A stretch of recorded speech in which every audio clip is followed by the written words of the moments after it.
The industrial cleaner mixed with leftover lunch odors created that familiar Friday afternoon smell in Riverside Elementary's cafeteria.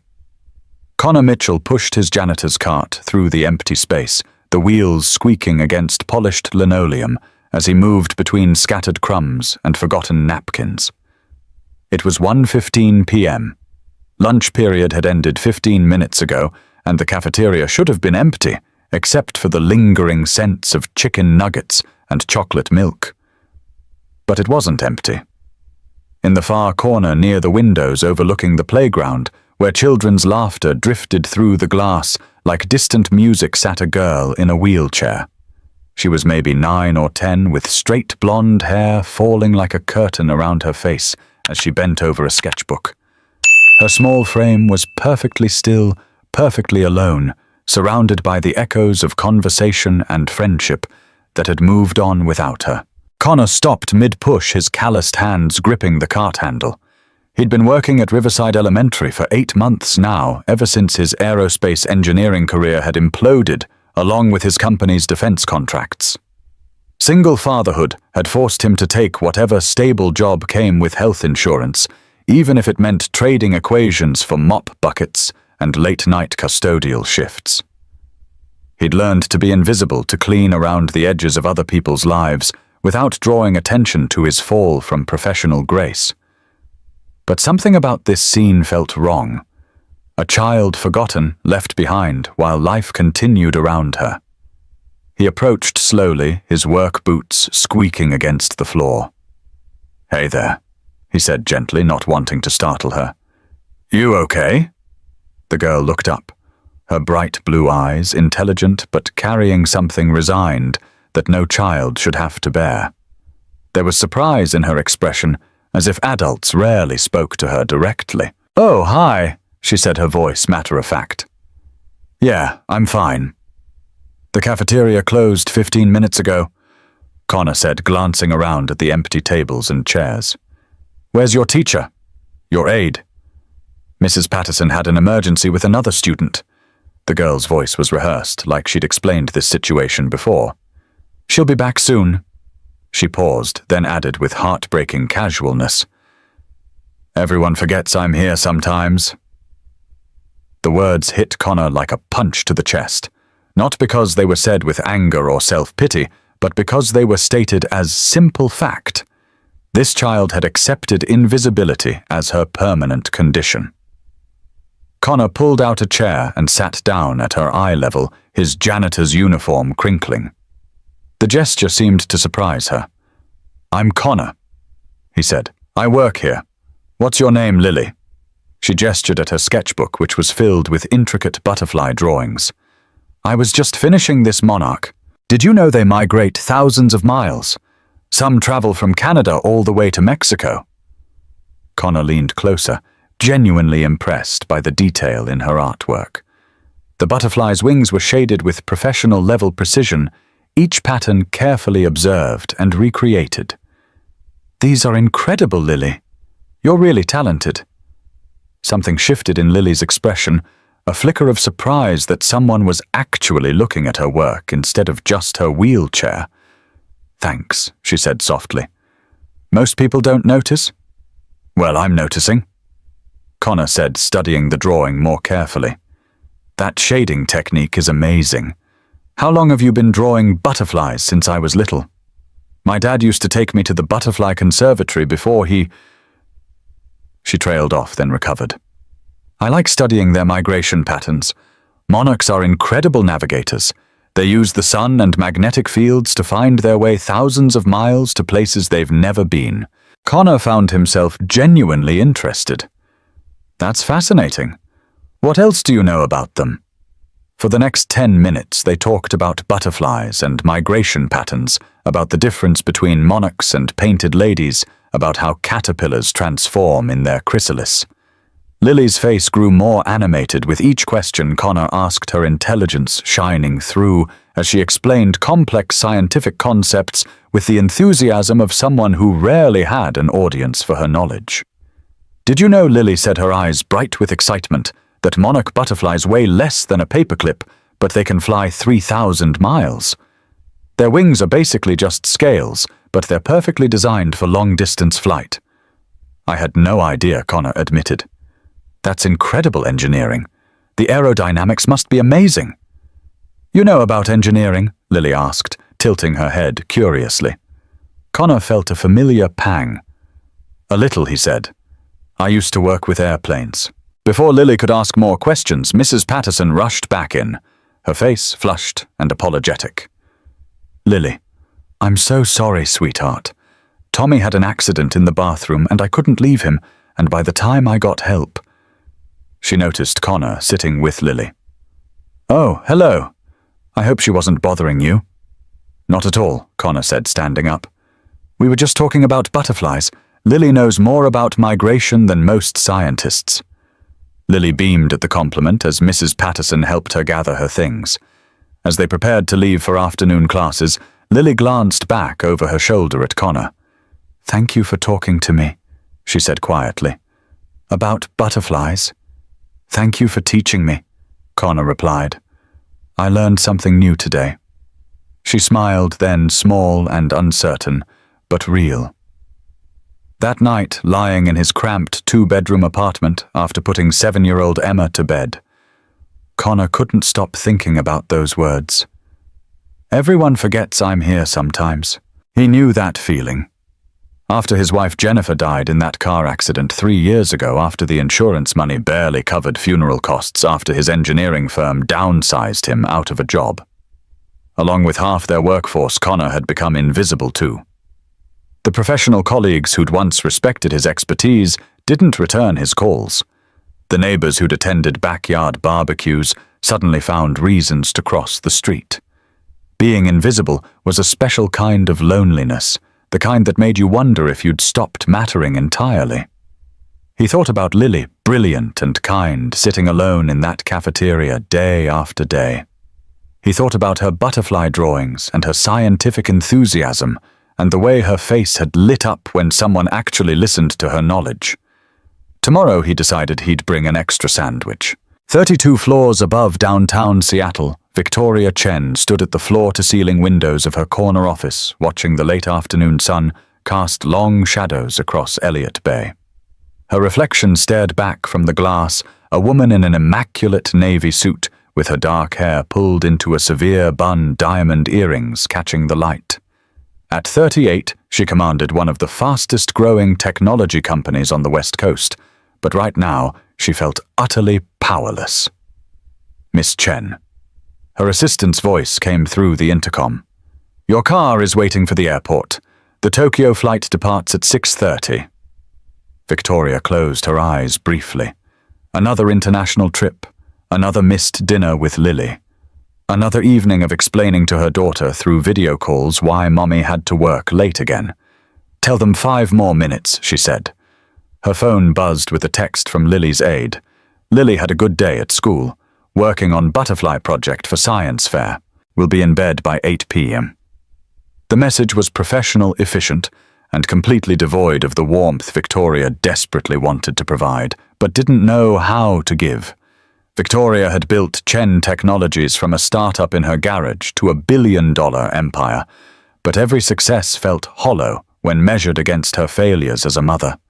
4 years ago, when David died in that climbing accident on Mount Rainier, she'd thrown herself into work with the fury of someone trying to outrun grief. The company became her sanctuary, the only place where she felt in control, where problems could be solved with strategy and determination. But Lily needed more than strategy. Lily needed presence, patience, understanding all the things Victoria had forgotten how to provide in her quest to build financial security for their future. The irony wasn't lost on her.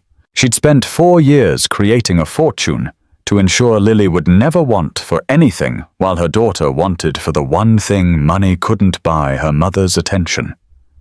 Miss Chen. The assistant's voice was more insistent now. The traffic to SeaTac is heavy. If we don't leave soon... I'm coming, Victoria said, grabbing her briefcase and laptop bag. As she headed toward the door, she caught sight of the framed photo on her desk. Lily at age 5, laughing in David's arms at the Pike Place market, both of them covered in flour, after attempting to make pancakes. Victoria had been at a conference that weekend, missing what turned out to be one of their last happy moments together. She paused her hand on the door handle. When was the last time she'd heard Lily laugh like that? When was the last time she'd sat down with her daughter without checking emails or taking calls? The questions followed her into the elevator and down to the waiting car.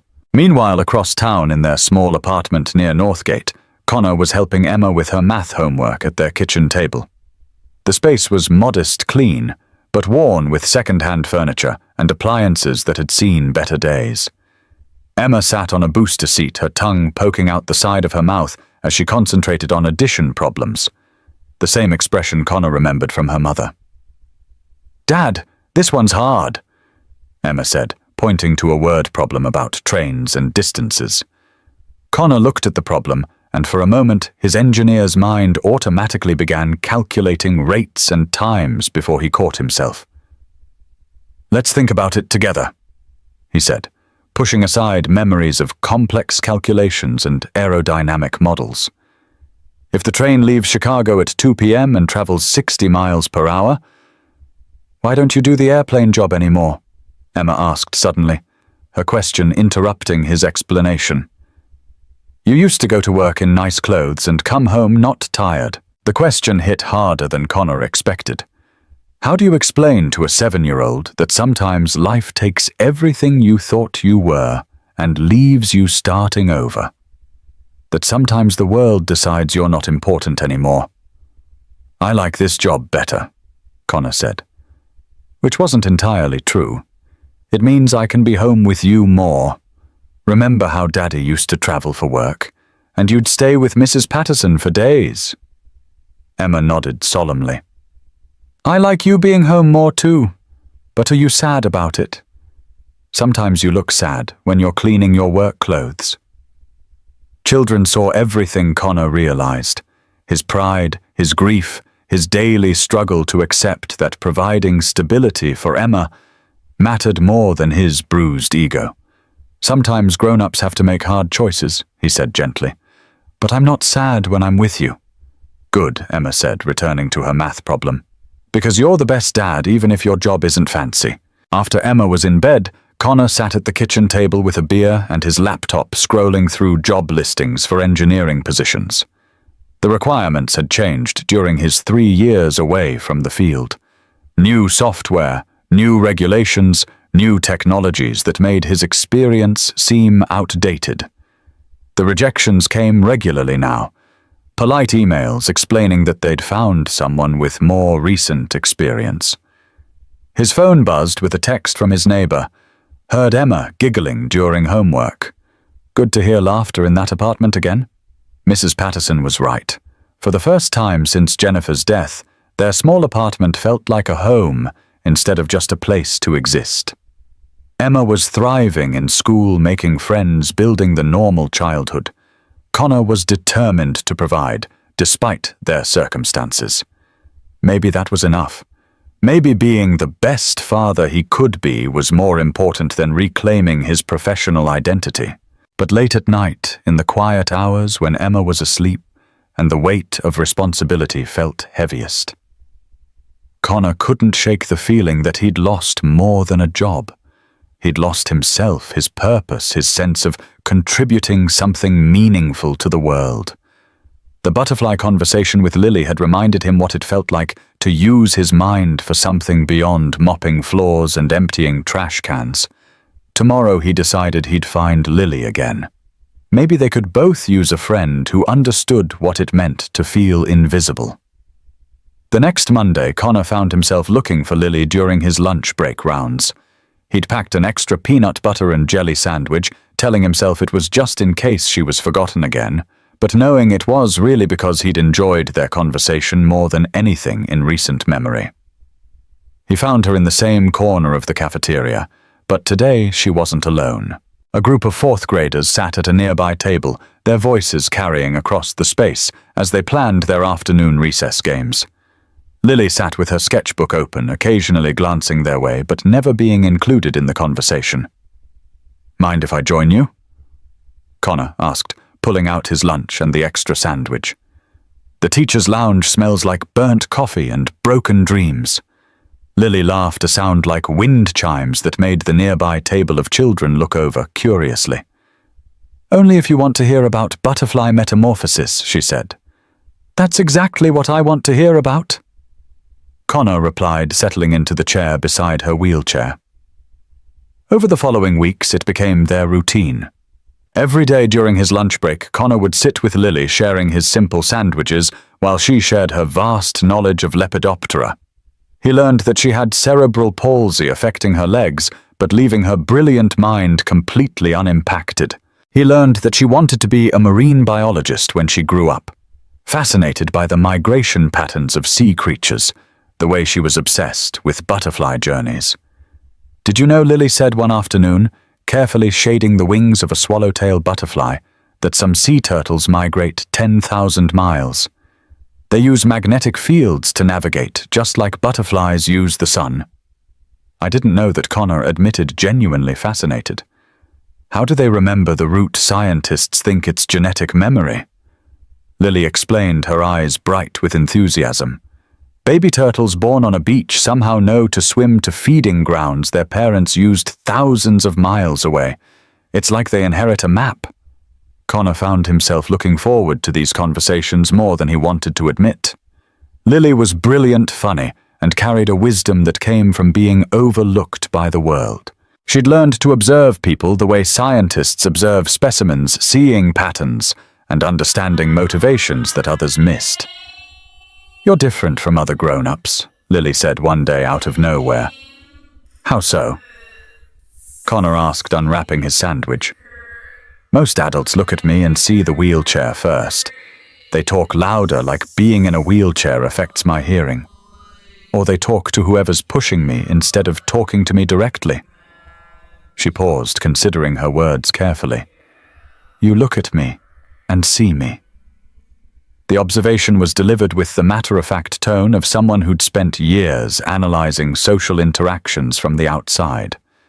Connor felt his chest tighten with both admiration for her resilience and anger at a world that had taught a 9-year-old child to expect so little. "You're a person," Connor said simply. "A very interesting person with a lot to say. Why wouldn't I want to hear what you're thinking?" "Not everyone thinks that way," Lily said softly. "Even my mom sometimes." She immediately looked guilty for the admission. "She loves me, but she's always working. Important business meetings. She says she's building my future, but sometimes I think she forgets about my present." Connor recognized that struggle intimately. "My daughter Emma asked me yesterday why I don't do airplane work anymore," he said. "I told her I like this job better because I can be home with her more. But the truth is, sometimes I wonder if I'm enough, if not having the fancy job makes me less of a dad." "Are you there when she needs you?" Lily asked. "I try to be." "Then you're enough," Lily said, with the certainty of someone who knew what absence felt like. "Being there is the most important job." Their friendship began affecting both their lives in unexpected ways. Connor started checking out library books about marine biology and butterfly conservation, wanting to keep up with Lily's intellectual curiosity. Emma heard stories about Dad's friend who draws butterflies and began asking when she could meet this mysterious artist. At school, other staff members began noticing Connor's lunch routine. Some approved, recognizing kindness when they saw it. Others whispered about boundaries and appropriate relationships between staff and students. Principal Harrison called him aside one afternoon. "Connor, I need to ask about your lunch meetings with Lily Chen," she said, her tone carefully neutral. "It's unusual for custodial staff to spend personal time with students." Connor felt his chest tighten with defensive anger. "She was sitting alone every day. I just eat my lunch with her so she has company. We talk about science and art. Nothing inappropriate." "I'm not suggesting anything inappropriate," Principal Harrison said quickly. "But Lily's mother is Victoria Chen of Chen Technologies. She's very particular about her daughter's care and safety. I just want to make sure we're following proper protocols." What protocols? Connor asked. Being kind to a lonely kid. You know what I mean, the principal said gently. Class differences, professional boundaries. I'm not saying you need to stop, just be mindful. That night, Connor lay awake thinking about class differences and professional boundaries. He was a janitor. Lily was the daughter of a billionaire. In the real world, outside the protected bubble of their lunch conversations, those differences mattered. People would question his motives, assume he was seeking personal gain, judge him for overstepping his place in the social hierarchy. But when he thought about Lily's smile when he asked about her latest drawing, when he remembered her excitement explaining sea turtle navigation, when he pictured her sitting alone in that cafeteria corner, the external judgments faded. Some things were more important than social conventions. The next day he brought 2 sandwiches again. When Lily asked if he'd gotten in trouble for eating with her, Connor told her the truth. Some people think we're too different to be friends, he said. But I think friendship is about understanding each other, not about having the same job or living in the same kind of house. I think so too, Lily said quietly. Then, with a mischievous smile, she added, Besides, you're the only grown-up who knows the difference between a monarch and a viceroy butterfly. That makes you automatically qualified to be my friend. Connor laughed, feeling lighter than he had in months. Well, when you put it that way, how can I argue with scientific qualification? Their friendship was helping both of them remember what it felt like to be seen, to be valued, to matter to someone. Neither realized how much their lives were about to change, or that their quiet lunch conversations were building toward a moment that would transform not just their own worlds, but the world of a woman 32 floors above downtown Seattle, who was about to discover that her daughter had found what she'd been unable to provide. The poster appeared on the cafeteria bulletin board on a Monday morning in early October, bright yellow paper with dancing silhouettes and elegant script announcing the annual father-daughter dance. Connor noticed it while emptying trash cans near the serving line, and his immediate thought was of Emma's excitement when she found out. She'd been talking about the dance for weeks, ever since her friend Madison mentioned it during a playdate. Daddy, you're going to dance with me, right? Emma had asked, her 7-year-old face serious with the importance of the occasion. Everyone's dad is coming. Madison says there's a DJ and everything. Wouldn't miss it for the world. Skybug Connor had promised already, mentally calculating the cost of a new dress for Emma and decent clothes for himself. But that afternoon, when Connor sat down with Lily for their usual lunch conversation, he immediately noticed something was wrong. Her sandwich sat untouched beside her closed sketchbook, her eyes red-rimmed and distant. Hey, butterfly girl, Connor said gently, using the nickname that had developed over their weeks of friendship. What's going on? Lily tried to smile, but it wobbled uncertainly. Nothing, she said. I'm fine.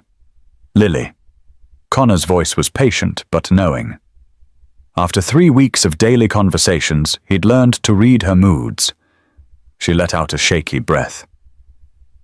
The father-daughter dance is Friday, she said, her voice barely above a whisper. Yeah, Emma's been talking my ear off about it, Connor replied, then stopped as understanding dawned. Oh, Lily. My mum hired someone to take me. Lily continued, her words coming faster now, as if she needed to get them out before she lost courage. A professional aide, someone who will push my chair around the dance floor while I sit there like... She trailed off, her voice thick with unshed tears. Like a doll. Like someone's charity project. Connor felt his chest tighten with anger at the injustice of it. This brilliant, wonderful child reduced to being wheeled around by a stranger, while other fathers danced with their daughters. Where's your mom? He asked, though he suspected he knew the answer. Tokyo. Big merger meeting. Lily picked at the edge of her sketchbook. She can't make it back in time. She tried, but the deal is worth billions, and if she's not there... Lily shrugged with the practiced resignation of a child who'd learned to accept disappointment. It's fine. I'm used to it. At least I'll be there, right? That's something. Connor looked at this girl, this brilliant, kind, funny girl who'd spent her entire life settling for crumbs when she deserved the whole feast. He thought about Emma, bouncing with excitement about their father-daughter date. He thought about Lily, who'd spend the evening being wheeled around by a stranger while watching real fathers dance with their daughters. The decision formed before he could second-guess himself. "Lily," he said carefully, "I have a proposition for you." She looked up curious despite her sadness. "What if you came with me and Emma? As friends? Three's a party, right? We'd love to have you join us." Lily's eyes widened, hope and disbelief warring across her features. But I can't really dance. And wouldn't Emma mind sharing you?" "Let me worry about Emma," Connor said firmly. "You just worry about bringing those butterfly drawings to show her. She loves art, and I've told her about my friend who draws the most amazing butterflies in the world." "Connor, I don't want to be anyone's pity project," Lily said, her voice small but firm. "This isn't pity," Connor interrupted gently. "This is friendship. You've spent 3 weeks telling me about butterfly metamorphosis and listening to me complain about broken faucets. That's what friends do. They show up for each other." Tears spilled over Lily's cheeks, but this time they were different tears. "You really mean that?" "I really mean that," Connor said. "What do you say? Want to come to a dance with the Mitchell family?" "Yes," Lily whispered, then louder with growing excitement. "Yes, I'd love to come with you." That evening, Connor sat Emma down at their kitchen table, nervous about her reaction. 7-year-olds could be possessive about their parents, especially kids who'd already lost one. He wasn't sure how Emma would feel about sharing her special night. "Skybug, I want to talk to you about something." He began watching her face carefully. "You know the father-daughter dance on Friday?" Emma nodded enthusiastically, her brown eyes bright with anticipation. "I'm wearing my purple dress with the sparkles." "That's perfect. So there's a girl at school named Lily. She draws the most amazing butterflies I've ever seen, and she's really nice and funny, but she doesn't have anyone to take her to the dance. Her mom has to work." Connor paused, searching for the right words. "So I was thinking, what if Lily came with us? The 3 of us could go together." Connor held his breath, waiting for disappointment or jealousy. Instead, Emma's face lit up like Christmas morning. "Lily who sits by the big tree at school?" Emma asked excitedly. "The one with the wheelchair who draws all the pretty pictures?" "Yeah, that's her. She's so cool." Emma bounced in her chair. "I've always wanted to talk to her, but I didn't know if I should. Can she really come with us? Can she teach me to draw butterflies?" Relief flooded through Connor. He should have known his daughter's generous heart would shine through. "I think she'd love that." "This is the best dance ever," Emma declared. "I'm going to make her a friendship bracelet." "What's her favorite color? I don't know, actually. I'll make one with all the colors then," Emma said, already running toward her room to start crafting. "Purple and blue and pink and yellow." She's going to love it. As Emma's excited chatter faded down the hallway, Connor felt something shift in his chest. Pride, maybe, or hope. His daughter, who'd lost her mother at age 4, who'd watched her father struggle through grief and career loss, still had enough love in her heart to welcome a lonely stranger. Maybe he was doing something right after all. Friday approached quickly. Connor pressed his one decent button-down shirt, polished his worn dress shoes, and tried not to think about how he'd look next to all the fathers in expensive suits. Pride was a luxury he'd given up 3 years ago, when survival became more important than appearance. Tonight wasn't about him. It was about 2 little girls who deserved to dance. The week leading up to the dance, Connor found himself researching wheelchair dancing techniques online during his lunch breaks. He watched videos of adaptive dance, studied the mechanics of leading someone whose legs couldn't participate, learned about the importance of upper body movement and expression. If he was going to do this, he was going to do it right. Lily noticed his new questions during their lunch conversations. "Why are you asking about arm movements in dance?" she asked suspiciously. "Just curious," Connor said, trying to sound casual. "Want to make sure you have the best time possible on Friday." "Connor, you don't have to make this complicated," Lily said softly. "Just being there with friends is enough. You don't need to turn me into some kind of dancing miracle. Every girl deserves to feel like she's dancing at her first father-daughter dance," Connor replied. "Let me worry about the details. You just worry about having fun." The truth was, Connor had spent hours thinking about this.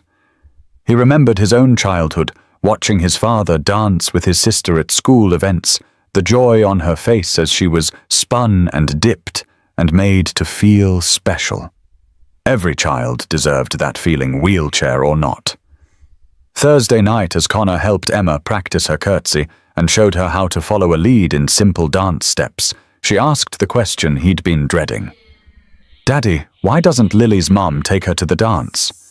How do you explain to a 7-year-old that sometimes parents prioritize work over presents, that sometimes love gets buried under responsibility and fear? Sometimes grown-ups make choices that seem important at the time?" Connor said carefully, "Lily's mum works very hard to take care of Lily, but sometimes that means she can't be there for fun things." "That's sad," Emma said with the straightforward emotion of childhood. "If I were Lily's mum, I would want to dance with her."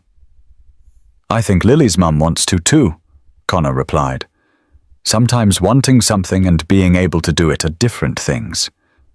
"Well, I'm glad Lily gets to come with us," Emma declared. "Everyone should have someone to dance with." As Connor tucked Emma into bed that night, he felt the weight of responsibility settling on his shoulders. Tomorrow he'd be taking 2 girls to their first father-daughter dance.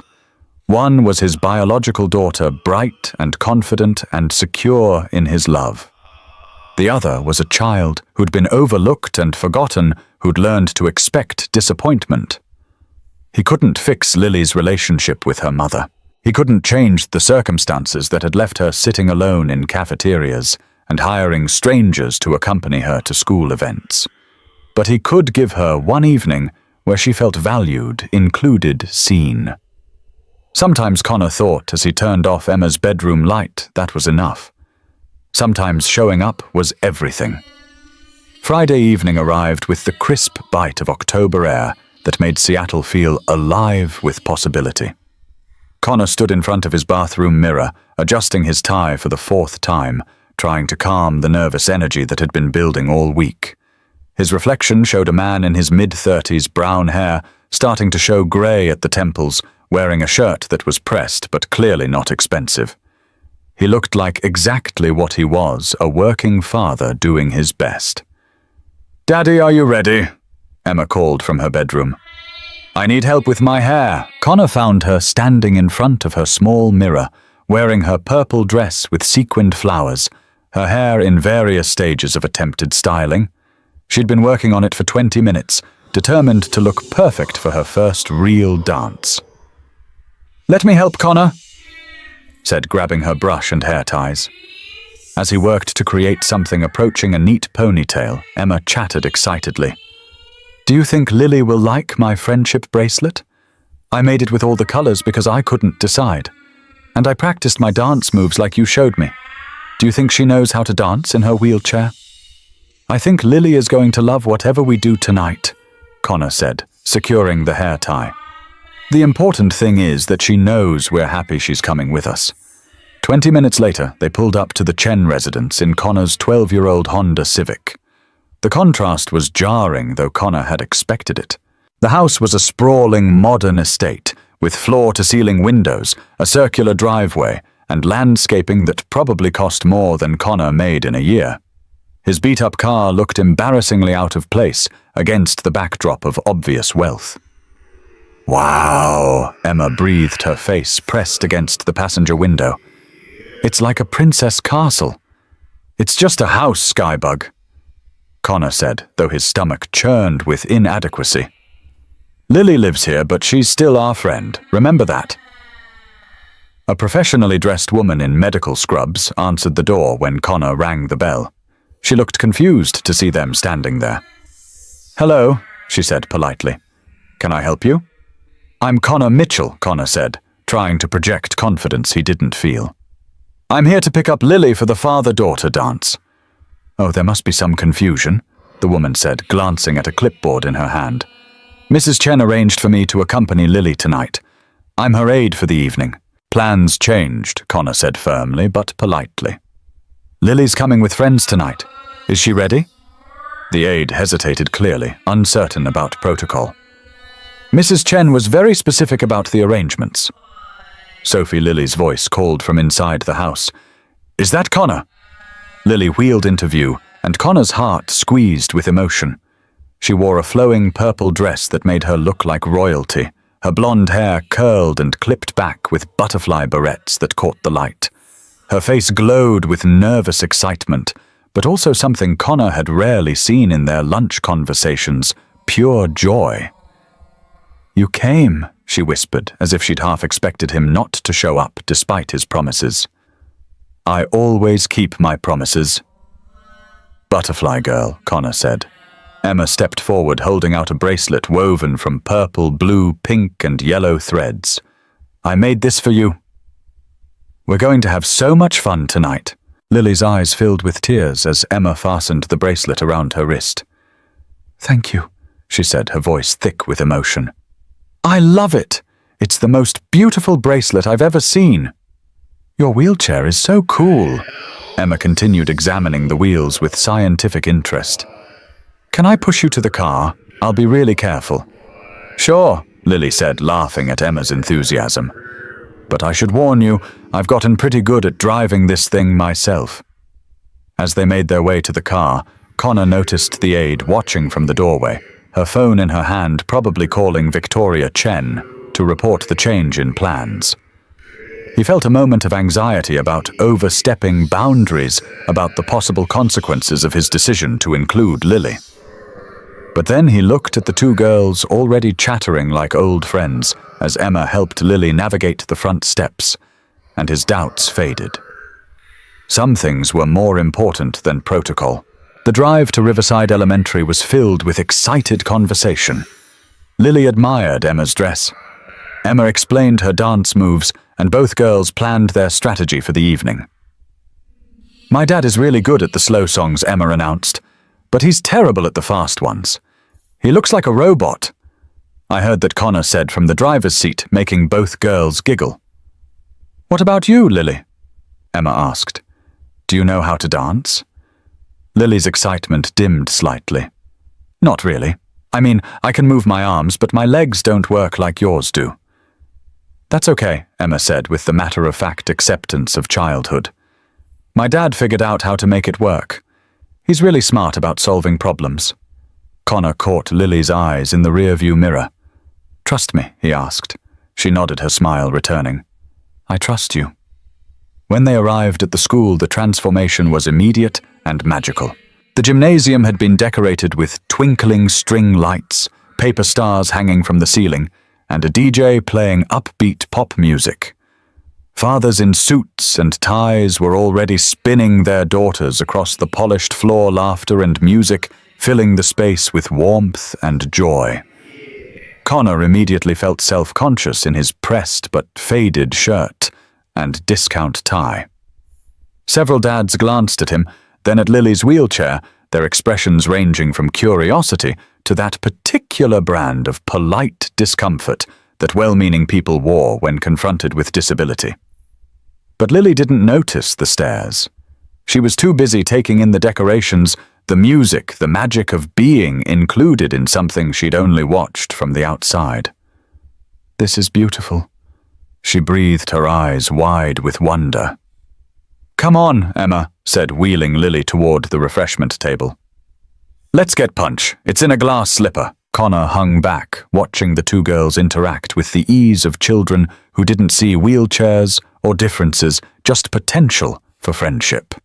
Emma introduced Lily to her classmates with pride, showing off the friendship bracelet, and explaining Lily's butterfly expertise to anyone who would listen. For the first time in months, Connor felt something approaching contentment. Whatever happened on the dance floor, whatever awkwardness might come, this moment was worth it. Lily was surrounded by children her own age being treated as a friend rather than an object of pity or curiosity. The DJ announced the first father-daughter dance, and Connor's stomach tightened with nervous energy. This was the moment of truth. He approached both girls, trying to project more confidence than he felt. "All right, ladies," he said. "Emma, you're up first." He took Emma's hand and led her onto the floor as the opening notes of a sweet, slow song filled the gymnasium. For 3 minutes, the world narrowed to just him and his little girl, spinning her in gentle circles, making her laugh when he dipped her dramatically. Other couples swayed around them, fathers in expensive suits with daughters in designer dresses. But Connor only had eyes for Emma's joy. "Best dad ever," Emma whispered during a quiet moment in the song. "Right back at you. Best daughter ever," Connor replied, his heart full to bursting. When the song ended, Emma hugged him tight, then looked toward Lily, who sat at the edge of the dance floor, watching with an expression that tried to be happy, but couldn't quite hide the longing. Connor knelt beside Lily's wheelchair, meeting her eyes with gentle determination. "Your turn, princess." Lily's breath caught her hands gripping the armrests of her wheelchair. "But I can't dance," she whispered, her voice carrying the weight of 9 years of being told what she couldn't do. "Nobody," Connor said, his voice firm but gentle, "ever told a butterfly she couldn't fly just because she started as a caterpillar." He positioned himself behind her wheelchair, and Emma moved to Lily's side, taking her hand. "Trust me, okay? We practiced this." The music began again, something soft and dreamy that floated through the gymnasium, like promise itself. Connor began to wheel Lily across the floor in graceful sweeping arcs, timing his movements to the rhythm of the song. Emma walked beside them, holding Lily's hand and spinning in small circles her purple dress, creating little whirlwinds of sequins and joy. Other dancers paused to watch. Connor felt the weight of their attention, but didn't care. He moved to face Lily, taking both her hands gently and showing her how to move her arms in rhythm with the music, while he swayed her chair in gentle patterns. "I'm dancing." Lily gasped, her voice breaking with emotion as understanding dawned. "I'm really dancing." The song shifted to something more upbeat, and Connor spun the wheelchair in careful turns, while both girls laughed. The sound of their joy carried across the gymnasium, drawing more children toward them. A boy from Emma's class approached first, his curiosity overcoming shyness. "Cool moves, Lily," he called out his approval, genuine and uncomplicated. "Can we dance with you guys?" a girl in a sparkly dress asked, drawn by the infectious happiness radiating from their small group. "Yes," Lily said, her face glowing with an emotion Connor had never seen before: acceptance, belonging, joy. Soon a circle formed around them, children moving together with the natural inclusivity that adults often forgot. Connor spun Lily through the center, while other kids clapped and cheered. Emma taught the group a simple line dance she'd learned in PE class, and Lily participated from her wheelchair, her arms moving in perfect time with the music. The magic of the moment wasn't lost on the watching adults. Connor caught sight of other fathers nodding approvingly, their own daughters asking if they could join the inclusive dance circle. Principal Harrison stood near the refreshment table, with tears in her eyes, her phone out, documenting what was happening. But Connor's attention was focused entirely on Lily's face, flushed with happiness, her eyes bright with tears of joy, instead of the sadness he'd grown accustomed to seeing. She threw her arms around his neck during a quiet moment in the music. "Thank you," she whispered against his ear. "Thank you for seeing me." Thank you for making me feel normal." "You're not normal," Connor whispered back, holding her gently. "You're extraordinary." As the music swelled and the children cheered, Connor felt something crack open in his chest. This moment, this simple act of inclusion, mattered more than any engineering project he'd ever completed. More than corner offices or professional accolades or society's definition of success. This was what life was actually about, showing up for people who needed someone to show up. Making space at the table for those who'd been relegated to the corners. Seeing the invisible and making them matter. None of them noticed the woman standing in the gymnasium's doorway, still wearing a business suit. From her cancelled flight, her phone hanging forgotten at her side as tears streamed down her face. Victoria Chen had arrived just in time to witness a stranger giving her daughter what all her billions had never been able to provide, pure, uncomplicated joy. She watched Connor spin Lily through the dance circle, watched her daughter's face light up with happiness that made Victoria's chest ache with recognition and regret. Watched Emma treat Lily not as an object of charity, but as a friend, a sister, an equal. This man, this stranger in second-hand clothes, had accomplished in one evening what Victoria had failed to achieve in 9 years of trying to buy her daughter's happiness. He'd made Lily feel seen, valued, included, normal. The song ended to thunderous applause from children and adults alike. Lily sat in her wheelchair, her face radiant, her hands still clasped in Connor's and Emma's, surrounded by a circle of new friends who no longer saw her wheelchair first. Connor looked around at the smiling faces at the teachers wiping away tears at the other fathers who were nodding their approval and respect. This was what community looked like when it worked the way it was supposed to. This was what happened when someone chose kindness over comfort, inclusion over convenience. "Can we do that again?" Lily asked, her voice bright with hope and possibility. "We can do anything you want," Connor promised and meant it.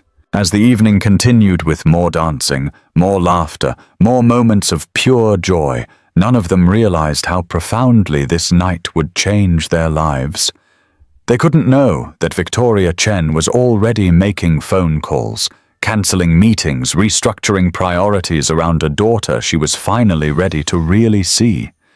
They couldn't predict that this simple act of kindness would ripple outward, transforming not just Lily's world, but the worlds of everyone who witnessed what happened when someone chose to include rather than exclude, to see rather than overlook, to love rather than judge. All they knew was that this moment felt perfect, complete right. A father, 2 daughters, and a community learning what it meant to dance together. The song ended to enthusiastic applause from children and adults alike, but Connor's attention was entirely focused on Lily's face, glowing with a happiness so pure it made his chest tighten with emotion. She looked transformed, not just happy, but radiant, as if someone had turned on a light inside her that had been dimmed for far too long. "That was the best dance ever," Emma declared, slightly out of breath, but beaming. "Did you see how everyone wanted to dance with us?" "I saw," Connor said, kneeling beside Lily's wheelchair. "How did it feel?" "Butterfly girl, like flying." Lily whispered, her eyes shining with tears of joy. "Like I was actually flying."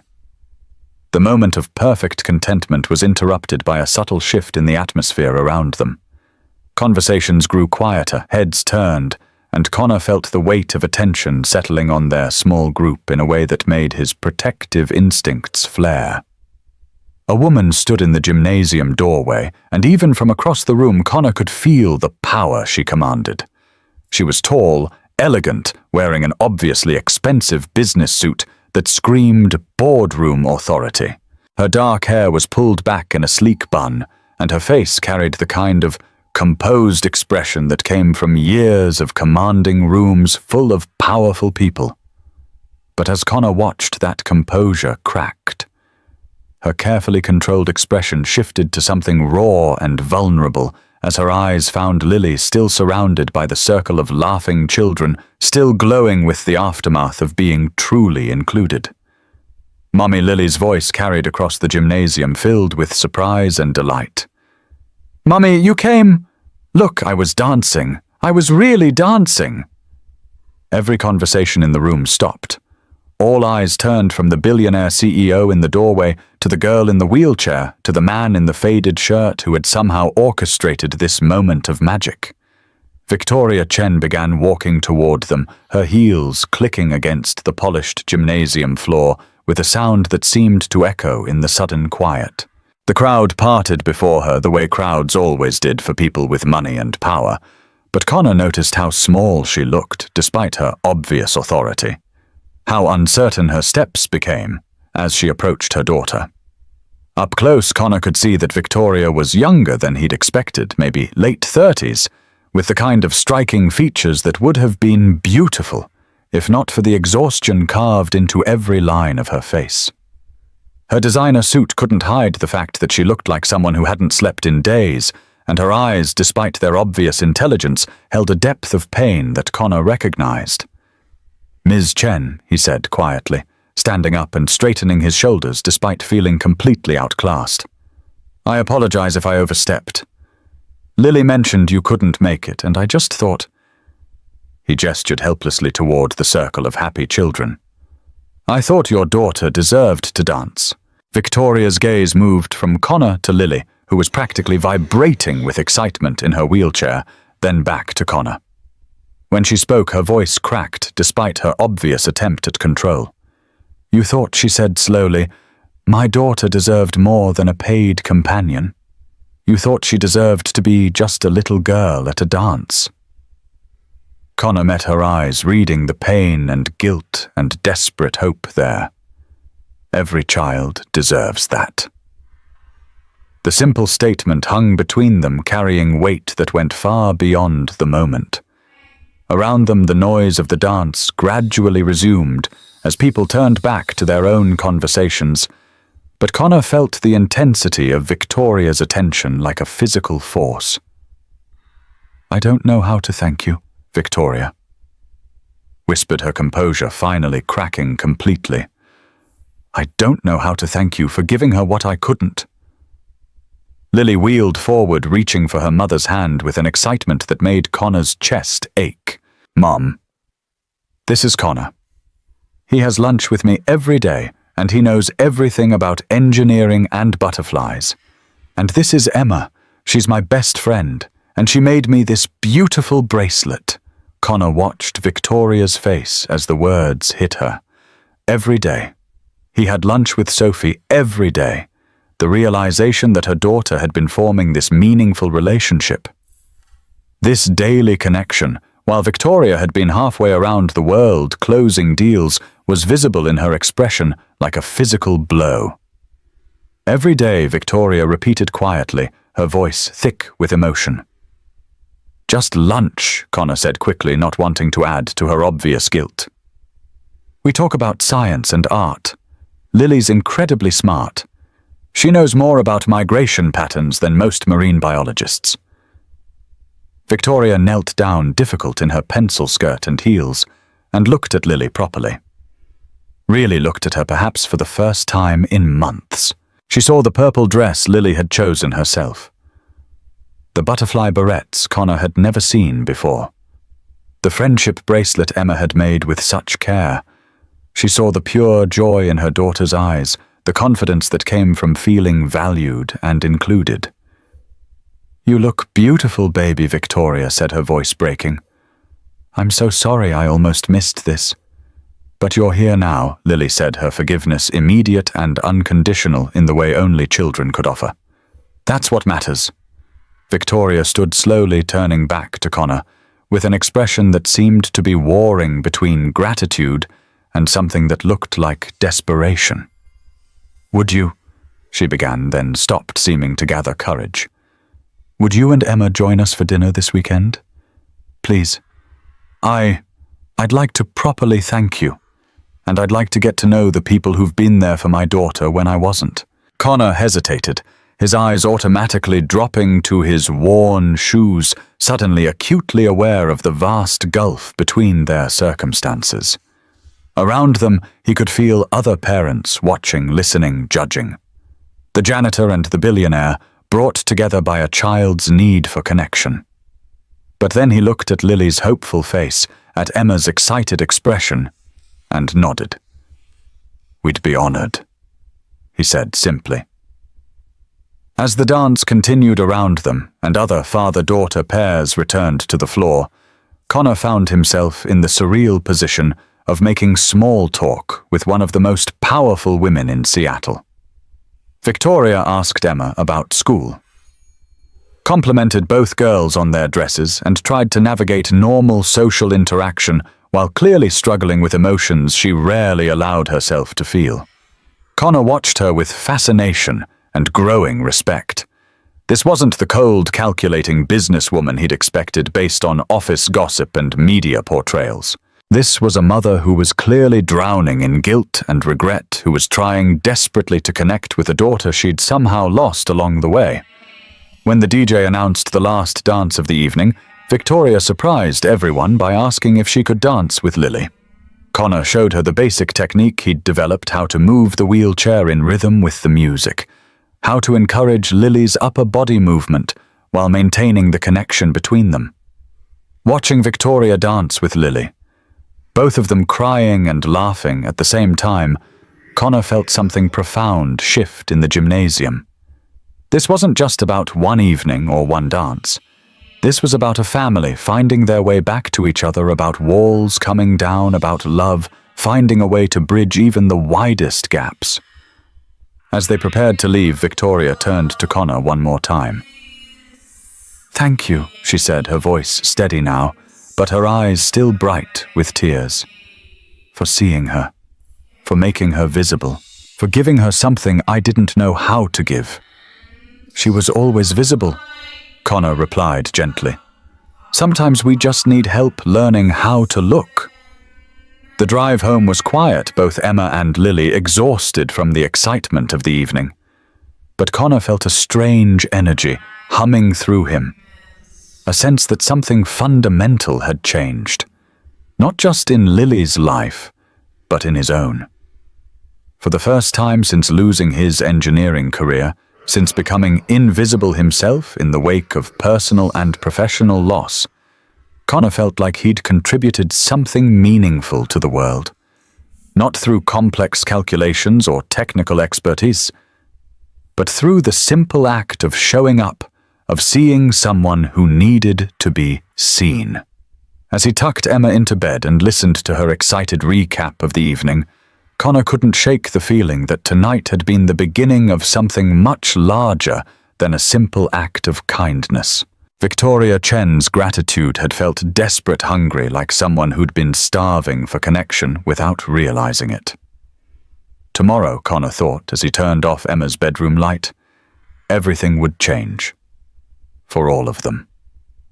Saturday evening arrived with the weight of expectations and anxiety that Connor had been carrying since Victoria's invitation. He stood in front of his bedroom mirror, straightening his tie for the 5th time, trying to calm the nervous energy that had been building all week. His reflection showed a man wearing his only decent dress shirt, pressed, but clearly not expensive, paired with pants that had seen better days.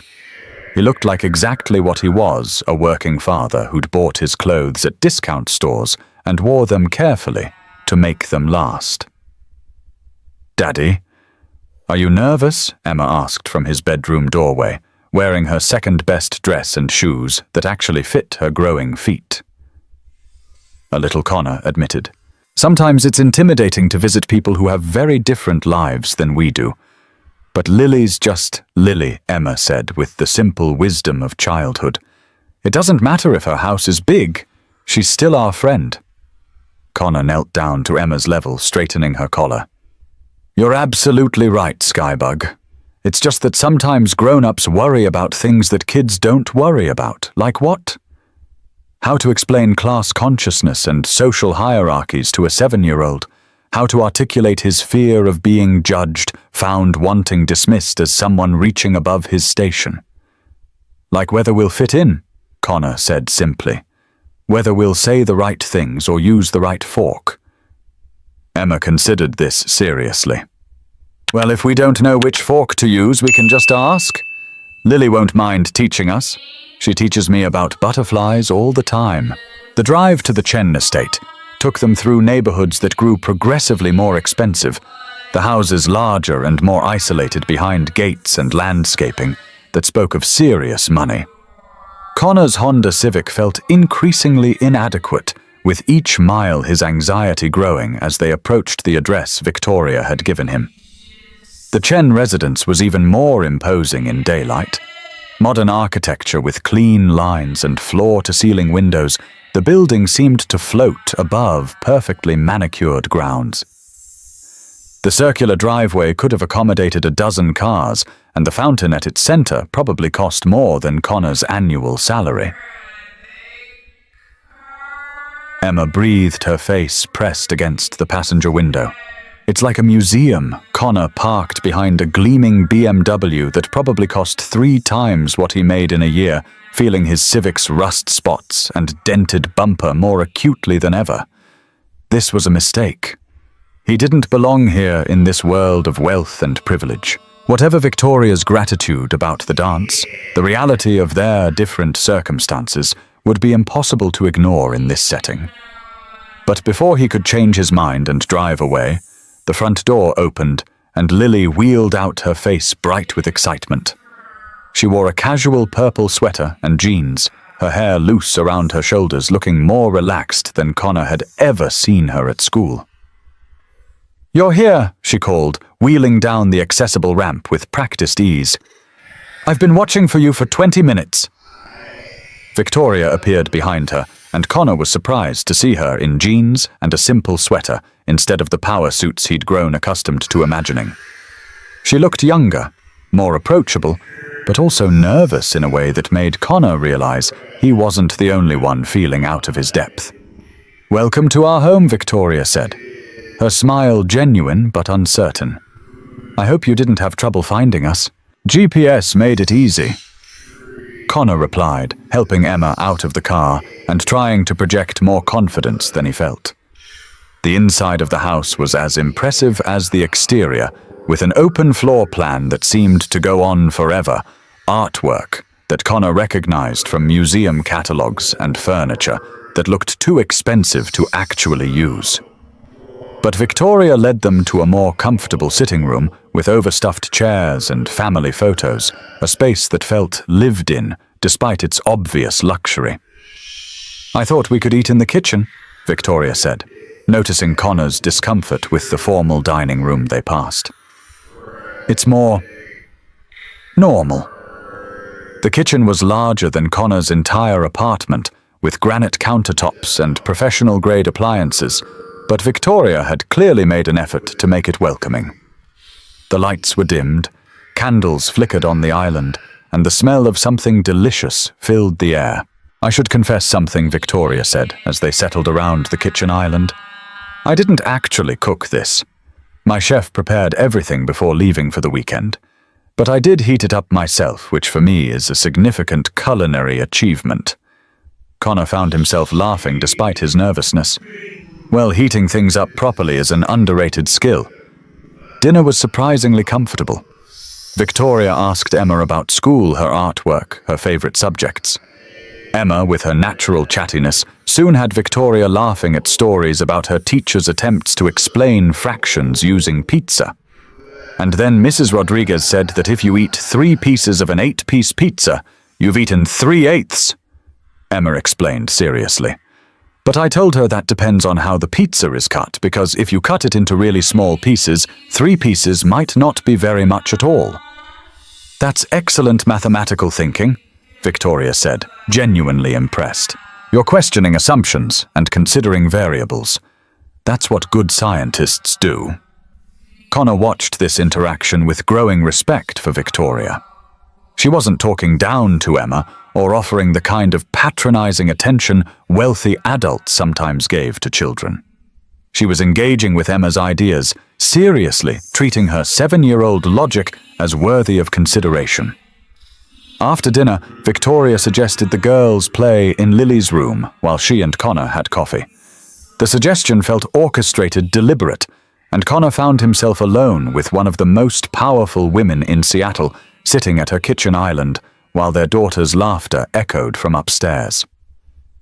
"I want to apologize," Victoria said without preamble, pouring coffee from an expensive-looking machine. "For what?" "For not being there.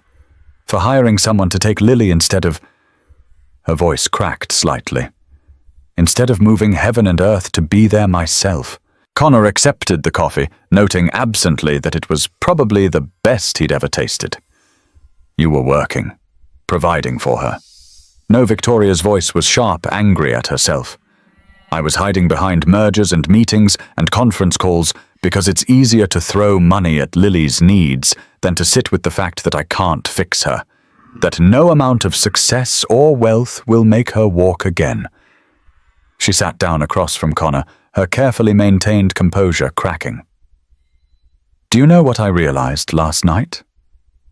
When I watched her dance with you and Emma, when I saw her face light up with genuine happiness, I realized I haven't seen her smile like that in...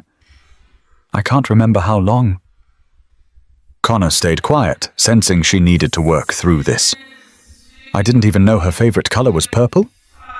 Victoria continued, her voice thick with guilt. "Purple. She's worn it to every therapy appointment for 3 years, and I never noticed because I was always on my phone, always somewhere else, mentally, even when I was right there, physically." She looked up at Connor, her executive mask completely gone, just a lost mother reaching for understanding. "When Lily showed me her butterfly journal earlier, she told me she works on it during lunch because she doesn't have anyone to sit with. I didn't know she ate lunch alone every day. I ask her about school and she says fine, and I accept it because I'm relieved I don't have to dig deeper." Victoria's hands clenched into fists on the granite countertop. "I'm her mother.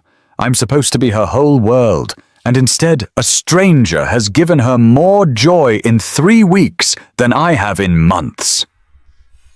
"What does that say about me?" Connor moved from his stool to sit beside her, suddenly not caring about the difference in their circumstances. Pain was pain regardless of wealth. "It says you're human," he said gently. "It says you're scared." "Terrified," Victoria whispered. Connor thought carefully before speaking. 3 years ago, I lost my wife in a car accident, hit by a drunk driver on her way home from work. For months afterward, I threw myself into my engineering job trying to outrun the grief. I thought if I just provided for Emma, that would be enough. He paused, the memory still sharp. But one night, Emma asked me if I was sad because she wasn't a good enough daughter to make me happy. Victoria gasped softly. That's when I realized Emma didn't need a provider. She needed a dad who was present, who saw her. It's the hardest thing I've ever done, choosing to be fully present when grief was eating me alive. But it's also the best thing I've ever done. "How do I start?" Victoria whispered. "How do I fix this?" "You don't fix it," Connor said. "You just start showing up. Tomorrow and the day after that and the day after that. Small steps." They sat in silence for a moment, the expensive kitchen around them fading in importance compared to the very human conversation they were having. "Would you help me?" Victoria asked quietly. Connor met her eyes. "Help you how?" "Not with Lily's medical care. I have excellent people for that. But with learning how to see her, how to be present. I'm good at running companies, terrible at being a mom." She paused. "You're good at this. At seeing people. Would you teach me?" It was an odd request. A billionaire CEO asking a janitor to teach her how to parent her own child. But Connor saw past the wealth and power to the scared mother underneath. "Yeah," he said. "I can do that." Relief flooded Victoria's face. "Thank you. I'll pay you, of course. Whatever rate you think is appropriate for no." Connor's voice was firm. "This isn't a transaction, Victoria. Friends help friends. That's it. Victoria stared at him for a long moment, then smiled through her tears. Friends? I'd like that. The arrangement that developed over the following weeks was unlike anything either Connor or Victoria had experienced. Every Tuesday and Thursday, Connor would arrive at the Chen estate after his shift at school, ostensibly to help with Lily's homework, but really to teach Victoria the art of being present with her daughter. The first session was awkward, with Victoria approaching parenting like a board meeting that needed an agenda and measurable outcomes. She sat across from Lily at the kitchen table, laptop open, ready to take notes on proper engagement techniques. Victoria Connor said gently, "Close the computer. But I want to remember the strategies you're teaching me. The only strategy is this: listen to her. Really listen. Not to respond or fix or offer solutions, but just to understand what she's saying." Victoria looked skeptical but closed the laptop. Connor encouraged her to sit beside Lily instead of across from her, to get down to wheelchair level to make their interaction feel collaborative rather than instructional. "Tell your mum about the monarch butterfly project you're working on," Connor suggested. Lily launched into an explanation of butterfly migration patterns, her eyes bright with enthusiasm as she described the incredible 3,000-mile journey from Canada to Mexico. Victoria's first instinct was to ask about the practical applications, the research methods, the scientific implications. "Mom, did you know some butterflies can navigate using the sun's position?" Lily said, her hands moving as she explained. "That's interesting," Victoria replied. "What's the research methodology behind those findings? Have there been peer-reviewed studies?" Connor gently touched Victoria's arm. "Try this instead." "Wow, that's amazing. Tell me more about how they use the sun." Victoria looked confused. "But I want to understand the science behind it. Right now, just understand Lily's excitement about it. The details matter less than her passion." It was a difficult adjustment for someone whose success had come from analyzing data and asking probing questions.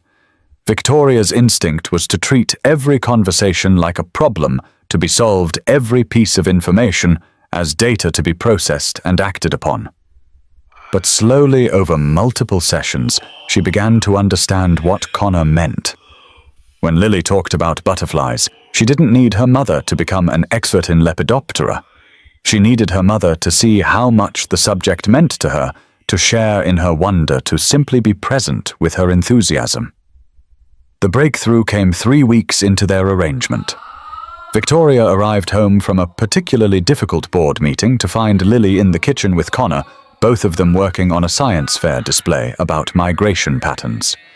"Mum," Lily called out, "come see what we're building. It shows how monarch butterflies know which direction to fly, even when they've never been to Mexico before." Victoria's first instinct was to check her phone for urgent emails, to mentally review the problems from her meeting. But Connor caught her eye and nodded toward Lily, who was practically bouncing with excitement in her wheelchair. Victoria put her phone in her purse without checking it and walked over to the table. "Show me," she said, sitting beside her daughter. For the next hour, Victoria listened as Lily explained butterfly navigation with the passion of a true scientist. She didn't check her phone once. She didn't interrupt with business-minded questions. She just watched her daughter's face light up with joy as she shared something she loved. "That was incredible, baby," Victoria said when Lily finished her explanation. "I had no idea butterflies were such amazing navigators. Did you know," Lily said, her voice soft with wonder, "that they use magnetic fields and the position of the sun and even landmarks to find their way? It's like they have GPS built into their brains." "That's remarkable," Victoria replied, and Connor could hear the genuine awe in her voice. "How did you learn all this?" "I've been reading about it for years," Lily said. "And Connor knows about engineering and physics, so he helps me understand the technical parts." Victoria looked at Connor with something approaching gratitude. "You've been quite the teacher." "Lily's been the teacher," Connor corrected. "I just ask good questions." That night after Connor left and Lily was in bed, Victoria sat in her kitchen with a cup of tea thinking about the evening. For the first time in months, she'd spent an hour focused entirely on her daughter, without thinking about work, without feeling the urge to multitask or optimize the interaction. And it had felt good. Natural even. The changes weren't immediate or dramatic, but they were real. Victoria started leaving work earlier, declining evening meetings when possible. She instituted a no-phone rule during dinner, putting her devices in a drawer so she couldn't be tempted to check them. More importantly, she started really seeing Lily. Not as a problem to be managed or a schedule to be optimized, but as a person with thoughts and feelings and passions worth understanding. "I'm learning something," Victoria told Connor during one of their evening sessions. "I spent so many years trying to provide the best possible life for Lily that I forgot to actually live that life with her." Connor nodded. "I did the same thing after Jennifer died. Work became my escape from grief, but it also became my escape from Emma. It took her asking if she was a bad daughter to make me realize what I was missing." "The fear is still there," Victoria admitted. "The fear that I don't know how to do this, that I'm going to mess it up somehow." "The fear never goes away completely," Connor said. "But it gets easier when you realize that being present is more important than being perfect." Their friendship was helping both of them grow in unexpected ways. Victoria was learning to slow down to value moments over achievements. Connor was regaining confidence in his ability to contribute something meaningful to the world, even if it wasn't through engineering. And Lily was blooming. The lonely, resigned child Connor had first met in the cafeteria was transforming into someone confident, engaged, curious about the world around her. She started participating more in class, making friends, advocating for herself in ways she never had before. "You saved my daughter," Victoria told Connor one evening as they watched Lily and Emma work on an art project together, both girls giggling over their attempts to paint butterflies.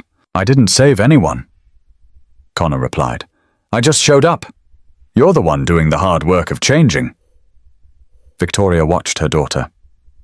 Really watched her, seeing the joy in her face as she painted wings in brilliant colors. "I almost lost her," she said quietly.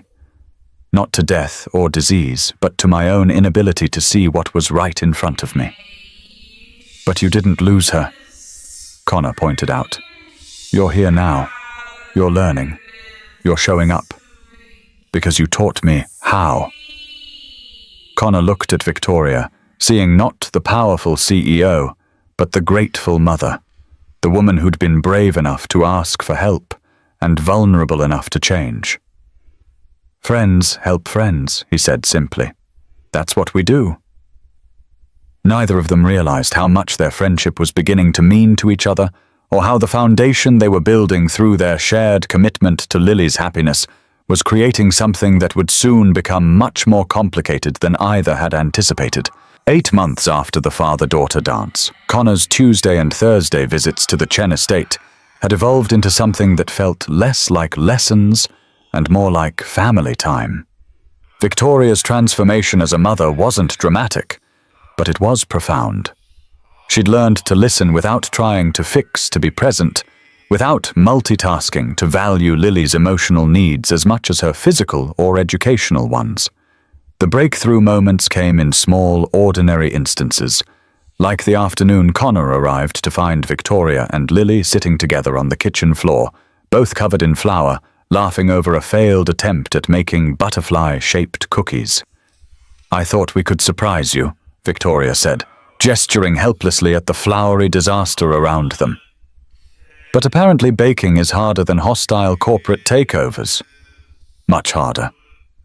Lily agreed solemnly, then dissolved into giggles. "We broke 3 eggs trying to crack them and Mom got eggshell in everything." Connor knelt down beside them, noting how natural Victoria looked, despite the mess how relaxed Lily seemed with her mother's full attention. "Well, the flour-to-kitchen ratio is definitely impressive. Should we try again or just order pizza and call it an art project?" Pizza, both Chen women said simultaneously, then burst into laughter. It was during moments like these that Connor began to see Victoria not as the intimidating CEO from news articles, but as a woman learning to prioritize presence over perfection. She still worked long hours, still commanded meetings with brilliant efficiency, but she'd created space in her life for impromptu baking disasters and butterfly conversations and the simple pleasure of making her daughter laugh. The regular park visits became another cornerstone of their new routine. Every Saturday morning, Connor would arrive with Emma, and they'd all head to Discovery Park or Green Lake, depending on weather and mood. Victoria had initially approached these outings with the same strategic mindset she brought to business, arriving with detailed itineraries and backup plans for every contingency. Victoria, Connor said gently during their third park visit, watching her check her phone for the weather update for the 5th time. Sometimes the best plans are no plans. But what if it rains? What if Lily gets tired? What if the accessible restrooms are closed for maintenance? Then we adapt, Connor said simply. We find shelter, we take breaks, we solve problems as they come up. That's what makes it an adventure. Learning to embrace uncertainty was perhaps Victoria's greatest challenge. Her business success had come from controlling variables, minimizing risks, having contingency plans for every possible scenario. But parenting Connor helped her understand was about adapting to constant uncertainty with grace and flexibility. The Saturday when Emma decided to teach Lily how to skip rocks at Green Lake became a perfect example. Victoria's initial instinct was to worry about Lily's balance near the water, about the potential for wet clothes, about whether rock skipping was an appropriate activity for someone in a wheelchair. But Connor encouraged her to just watch, to let the girls figure it out themselves. What they discovered was that Lily had incredible upper body strength and precision. While she couldn't stand to throw rocks, she could launch them from her chair with surprising accuracy and distance. "Look, Mom," Lily called out as her stone skipped 4 times across the lake surface. "I'm really good at this." Victoria sat on the grass beside Connor, watching her daughter's face glow with accomplishment. "I would have said it was too dangerous," she admitted quietly. "I would have found 12 reasons why she couldn't do it. Fear makes us want to protect them from everything," Connor replied. But sometimes protection becomes limitation. The evolution of their Saturday routines reflected Victoria's growing confidence as a hands-on parent. They graduated from carefully planned activities to spontaneous adventures. Wandering through Pike Place Market, feeding ducks at the University of Washington Quad, even attempting to fly kites at Golden Gardens Beach despite Connor's complete lack of kite-flying expertise. "Why is it going in circles?" Emma demanded, watching their butterfly-shaped kite spiral wildly through the air. "Because your dad is an engineer, not a pilot." Victoria laughed, trying to untangle the kite string. "We're scientifically defeating the laws of aerodynamics. Maybe we should stick to ground-based activities," Connor suggested as their kite crashed into a nearby tree. "Never," Lily declared dramatically. "We're going to master this kite, and then we're going to teach it proper butterfly migration patterns." Watching the girls work together to rescue their wayward kite, Connor felt something profound settle in his chest. This felt like family. Not the family he'd planned or expected, but the family they'd built through patience, presence, and the simple decision to show up for each other consistently. Victoria seemed to be feeling something similar. Connor caught her watching him during quiet moments, her expression thoughtful and soft, in a way that made his heart skip unexpectedly. When their hands brushed while setting up the picnic blanket, neither pulled away immediately. When she laughed at his terrible jokes about aerodynamics, her smile lingered on him longer than casual friendships usually warranted. But neither was ready to acknowledge what was growing between them. The foundation of their relationship was built on Lily's needs and Victoria's growth as a mother. Anything else felt complicated, potentially dangerous, to the delicate balance they'd achieved. The first hint of romantic tension surfaced during a quiet evening in October. The girls were working on a joint art project in Lily's room, their voices carrying down the stairs as they debated color choices for butterfly wings. Connor and Victoria sat in the kitchen sharing a bottle of wine while reviewing Lily's latest school reports. Her math scores have improved dramatically, Victoria noted, scanning the papers. And her teacher says she's becoming a leader in group projects. She's gained confidence, Connor observed. When kids feel valued at home, it shows up everywhere else. Victoria looked at him over the rim of her wine glass, her dark eyes reflecting the soft kitchen lighting. You know, I used to think success meant climbing higher, achieving more, building bigger and better things. But watching Lily bloom this year, I'm starting to think success might mean something completely different. What do you think it means now? Connor asked, genuinely curious. Maybe it means being present for the people who matter most. Maybe it means creating moments like this where your daughter feels safe enough to laugh loudly and argue about butterfly colors with her best friend. Connor felt his chest tighten with emotion. Victoria, you've become an amazing mother. The woman I met at that dance, so afraid of failing Lily, she's transformed into someone who puts her daughter's happiness above everything else. I had a good teacher, Victoria said softly, her eyes holding his. The moment stretched between them, charged with possibility and unspoken feelings. Connor found himself leaning slightly forward, drawn by the warmth in Victoria's expression, by the way the soft lighting made her look younger, more vulnerable. But before anything could happen, Emma's voice called down from upstairs. Dad, Connor, come see what we made. The spell broke, and both adults sat back, suddenly aware of the dangerous territory they'd been approaching. We should... Victoria began. Yeah, Connor agreed quickly. We should see what they've created.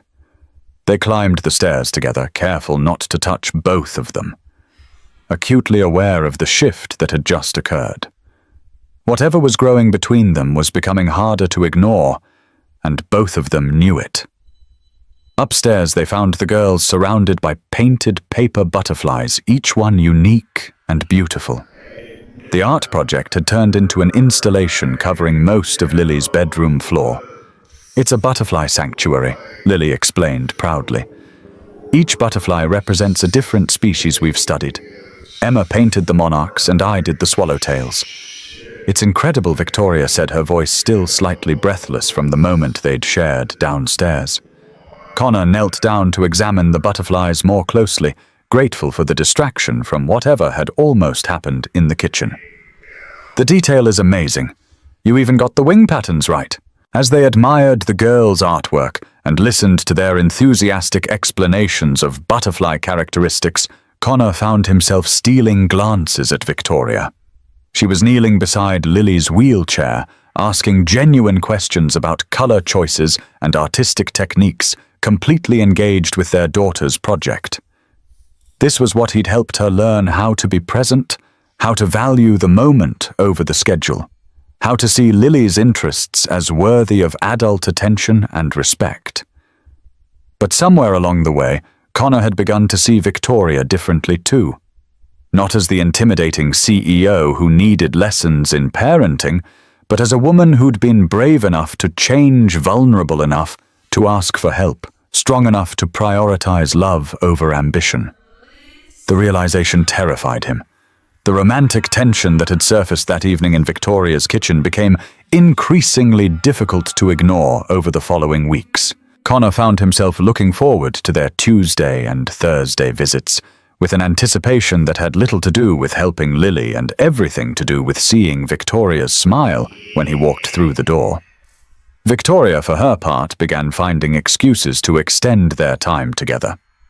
What had been 2-hour sessions focused on parenting strategies evolved into longer evenings that stretched past the girls' bedtimes, filled with conversations about everything from childhood memories to dreams for the future.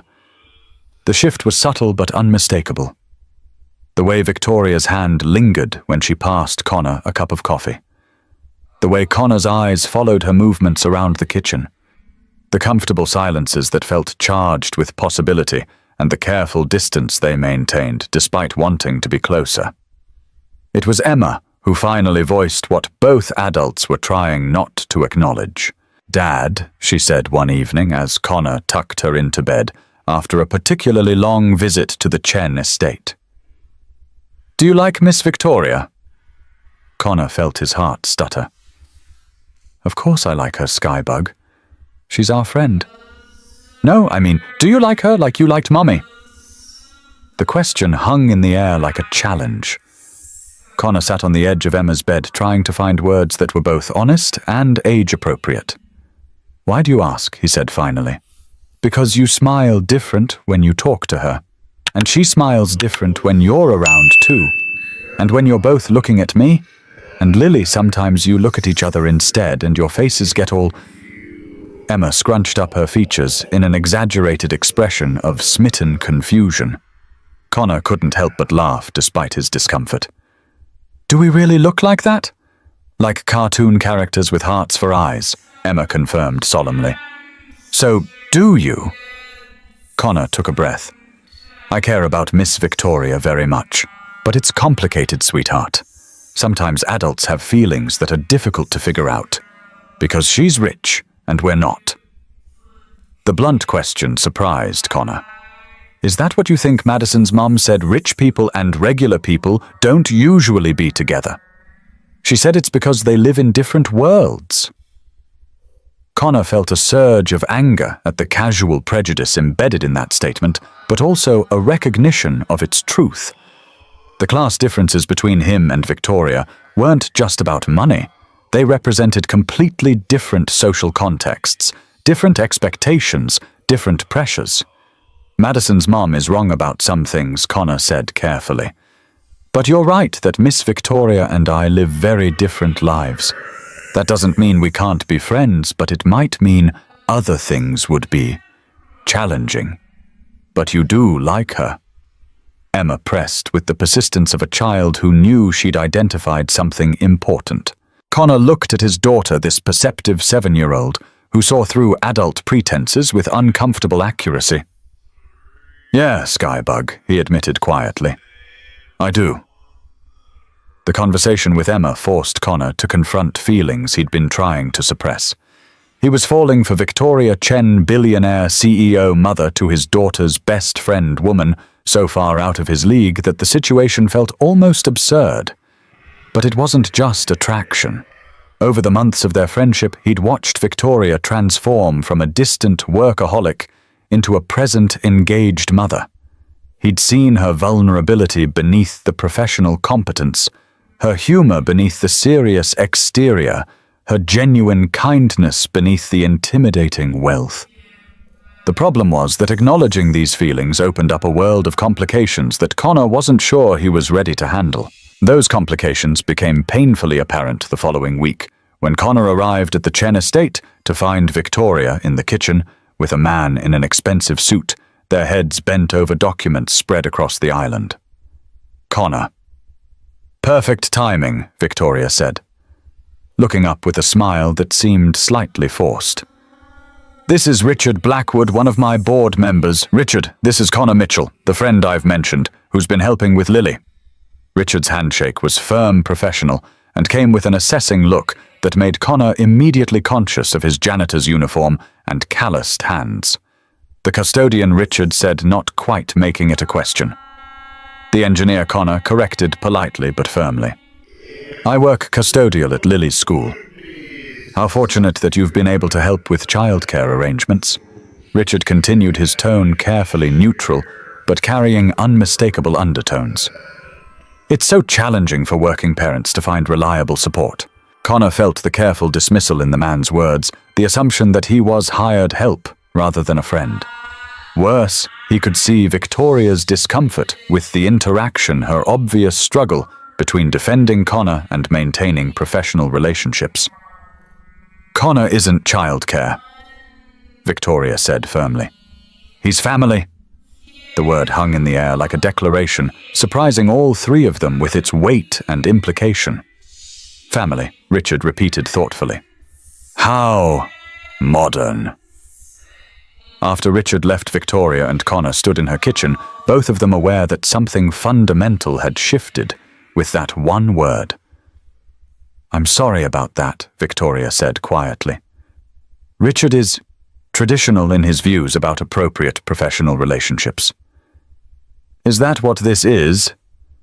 Connor asked, his voice careful. "A professional relationship."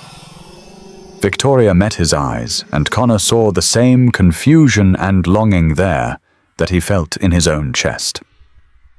"I don't know what this is," she admitted, "but when he talked about you like you were someone I hired, like you weren't—" She stopped, struggling with words. "You're not my employee, Connor. You're not hired help. You're the person who saved my relationship with my daughter. You're the person I talk to when I'm scared or confused or happy. I'm what Connor asked softly. "You're the person I think about when I wake up in the morning, and the person I miss when you're not here," Victoria whispered. The confession hung between them like a bridge they could either cross or burn. Connor felt his heart hammering against his ribs, every rational thought in his head screaming that this was impossible, while every emotion in his chest insisted it was inevitable. "Victoria," he said, his voice rough with longing and fear. "I know it's crazy," she continued, the words tumbling out now that the dam had broken. "I know people will think I'm slumming or you're gold digging or that it's some kind of inappropriate power dynamic. I know we live in different worlds and face different pressures and have completely different responsibilities." She stepped closer, close enough that Connor could smell her perfume, see the vulnerability in her dark eyes. "But I also know that I haven't been this happy in years. That when you smile at me, it feels like the sun coming up. That when you're not here, the house feels empty, even when it's full of people." Connor's hands found her shoulders, steadying both of them as the weight of mutual confession settled around them. "This is terrifying," he said honestly. "You're brilliant and successful and powerful, and I'm a janitor trying to rebuild his life. People will question your judgment. They'll assume I'm using you. I don't care what people think," Victoria interrupted fiercely. "I care what you think. I care what I feel. And I care about building something real with someone who sees me, not my bank account or my company or my public image." Connor looked at this woman who'd become so important to him, who'd trusted him with her vulnerabilities and invited him into her family's most precious moments. The woman who'd learned to prioritize presence over productivity, love over ambition, connection over control. "Are you sure?" he asked, giving her one last chance to step back from the precipice they were approaching. "Really sure. Because once we cross this line, everything changes." "Everything already has changed," Victoria said softly. "The question is whether we're brave enough to acknowledge it." Connor's answer was to pull her closer and kiss her soft and careful at first, then deeper as months of suppressed feelings poured out between them. She tasted like possibility and risk and the kind of love that could either save them or destroy everything they'd built. When they broke apart, both breathless, Victoria rested her forehead against his. "What happens now?" she whispered. "Now we figure it out together," Connor said, his voice steady, despite the chaos of emotions in his chest. "One day at a time." Neither of them realized that their first kiss had been witnessed by a photographer with a telephoto lens, or that by morning their private moment would become very public news that would test their newfound relationship in ways they couldn't imagine. Connor learned about the photographs the same way most of Seattle did, scrolling through news websites during his lunch break at school. The headline made his stomach drop: "Tech billionaire Victoria Chen's secret romance charity case," or "love story." The photos were invasive, taken through the Chen estate's large windows, with telephoto lenses that captured their first kiss in intimate detail. Accompanying articles speculated about Victoria's unusual choice and questioned Connor's motives, painting their relationship as either a publicity stunt or an example of a working-class man taking advantage of a vulnerable, wealthy woman. Connor's phone buzzed constantly as the story gained traction on social media and news outlets. Most calls he ignored, but when Principal Harrison's name appeared, he knew he had to answer. "Connor." "We need to talk," she said without preamble. "Can you come to my office during your afternoon break?" The meeting was worse than Connor had anticipated. Principal Harrison sat behind her desk with several school district officials, their expressions ranging from uncomfortable to openly hostile. "Connor, I'm sure you understand our position," Principal Harrison began. "The school district has policies about appropriate relationships between staff and parents, especially when there are significant economic disparities involved." "Are you suggesting I did something inappropriate?" Connor asked, his voice carefully controlled, despite the anger building in his chest. "We're suggesting that the appearance of impropriety can be as damaging as actual impropriety," one of the district officials said. "Parents are expressing concerns about your motivations, about whether you've used your position to gain access to a wealthy family for personal benefit." "My position is custodial," Connor said flatly. "I empty trash cans and mop floors. I met Lily because she was sitting alone in the cafeteria, forgotten. I developed a friendship with her mother because she asked for help learning how to be present with her daughter. At no point did I seek personal gain. Nevertheless," the official continued, "the perception has created a distraction that's affecting the school environment. Students are asking teachers about the news stories. Parents are questioning our judgment in employing you, and frankly, some board members are concerned about the district's reputation." Connor felt the familiar weight of being judged for circumstances beyond his control, for having the audacity to care about people outside his assigned social class. "What are you asking me to do?" he said quietly. "We think it would be best if you took some time off," Principal Harrison said, her tone genuinely regretful. "Let the attention die down, allow people to focus on education rather than gossip. You're suspending me for falling in love. We're giving you paid leave to resolve a situation that's becoming disruptive to our educational mission." The official corrected. "Your employment isn't terminated, but your presence here has become problematic." Connor felt the irony like a physical weight. He'd been invisible at this school for months, a background figure that students and staff barely noticed. Now suddenly he was too visible, too noteworthy, too much of a distraction for simply being human. That afternoon he picked up Emma from school to find her subdued and confused. "Madison's mom asked me weird questions today," Emma said as they walked to the car. "About whether you're trying to marry Miss Victoria for her money." "What does that mean?" Connor knelt down to Emma's level, his heart breaking at the innocence in her questions. Some people think that when someone with less money cares about someone with more money, it must be fake. They think the only reason someone like me would care about someone like Miss Victoria is to get her money. "But that's dumb," Emma said with the clear logic of childhood. "You liked her before you even knew she was rich.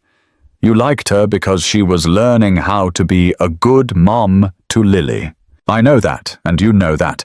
But some people want to believe the worst about others. It makes them feel better about themselves." Meanwhile, across town, Victoria was dealing with her own professional crisis. The photographs had appeared in the business section of every major newspaper, accompanied by speculation about her judgment, her fitness as a CEO, and the impact of her personal distractions on company performance. Her assistant buzzed her intercom. "Ms. Chen, the board is requesting an emergency meeting for 4 p.m. Victoria closed her eyes, knowing exactly what was coming. The 12 members of Chen Technologies' board of directors filed into the conference room with expressions that ranged from concerned to openly critical. "Victoria, we need to discuss the impact of recent publicity on company image and stock performance," Richard Blackwood began without preamble. "Since the photographs appeared this morning, our stock price has dropped 3%, and we've received numerous calls from investors expressing concern about your judgment. My personal life has no bearing on my ability to run this company," Victoria said, her CEO voice steady, despite the turmoil in her chest. Your personal life became the company's business the moment it appeared in every major newspaper, another board member said. Our shareholders are questioning whether someone who makes such questionable personal decisions can be trusted with their investments. Questionable decisions. Victoria's voice carried a warning edge. You mean falling in love with a good man who happens to earn less money than I do? We mean engaging in a relationship that appears exploitative regardless of its actual nature, Richard continued. The optics are terrible, Victoria. A billionaire CEO and a school janitor. It looks like either a publicity stunt or evidence of serious judgment issues. Victoria felt rage building in her chest, not just at their dismissive attitude toward Connor, but at their assumption that love must be calculated, that human connections must make economic sense to be valid. Connor Mitchell is the man who taught my daughter to believe she was worth seeing. He's the man who taught me how to be present with her. He's kind, intelligent, principled, and one of the finest people I've ever met. If the board has a problem with my choice to love someone based on character rather than net worth, perhaps the problem isn't with my judgment. Perhaps not, Richard said carefully. But it's certainly a problem for the company. We've scheduled a press conference for tomorrow morning to address investor concerns. We suggest you either end this relationship publicly or consider taking a leave of absence until the situation resolves itself. The ultimatum hung in the air like a sword. Victoria looked around the table at these men and women who'd worked with her for years, who'd benefited from her leadership and vision, who were now asking her to choose between love and livelihood. I need time to consider your recommendation, Victoria said finally. Of course. But Victoria Richards' voice carried a note of finality. This isn't just about optics anymore. It's about fiduciary responsibility to shareholders. We can't allow personal relationships to damage company value indefinitely. That evening, Victoria sat in her kitchen with Connor and both girls, all of them trying to pretend their world wasn't falling apart around them. The good news, Connor said, attempting levity while helping Lily with homework, is that I'm now the most famous janitor in Seattle. The bad news is that it's for all the wrong reasons. It's not fair, Lily said fiercely, her young voice carrying surprising anger. You're the best person we know. Why are people being so mean? Because sometimes people are scared of things that don't fit their expectations, Victoria explained gently. And sometimes people who don't know how to love anyone judge people who do. Emma looked up from her coloring book. Are you going to stop being friends because of the mean people? The question hit both adults like a physical blow.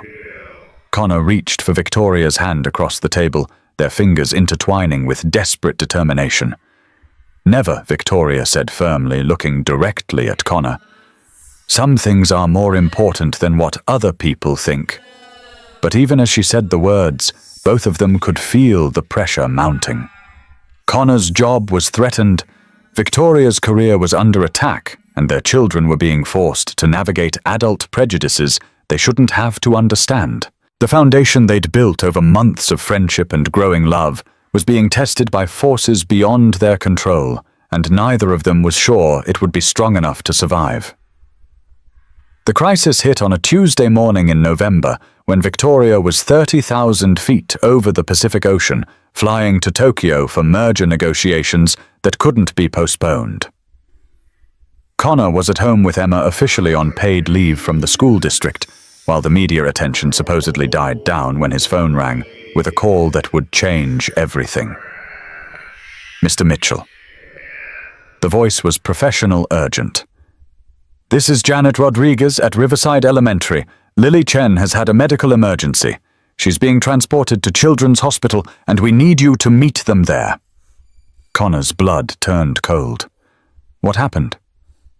Where's her mother? Ms. Chen is unreachable currently in transit overseas. You're listed as Lily's emergency contact after her mother. The paramedics said it appears to be a seizure. Connor's hands shook as he gathered Emma's coat and backpack. Lily had never had seizures before. Her cerebral palsy didn't typically involve neurological complications, which made this terrifying and unpredictable. The drive to the hospital felt endless. Emma sat quietly in her car seat, sensing the gravity of the situation without fully understanding it. "Is Lily going to be okay, Daddy?" she asked in a small voice. "I don't know, sweetheart," Connor admitted, unable to lie to her. "But we're going to be there for her no matter what." At the hospital, Connor found controlled chaos. Lily was conscious but groggy, surrounded by medical equipment and nurses monitoring her vital signs. When she saw Connor, her face crumpled with relief. "Connor," she whispered, reaching for his hand. "I was so scared." "Where's my mom?" "She's on her way," Connor said, hoping it was true. "I'm here, okay? Emma's here. You're not alone." The next hours passed in a blur of medical consultations and worried waiting. The seizure appeared to be an isolated incident, possibly triggered by stress and changes in medication, but doctors wanted to keep Lily for observation and run additional tests.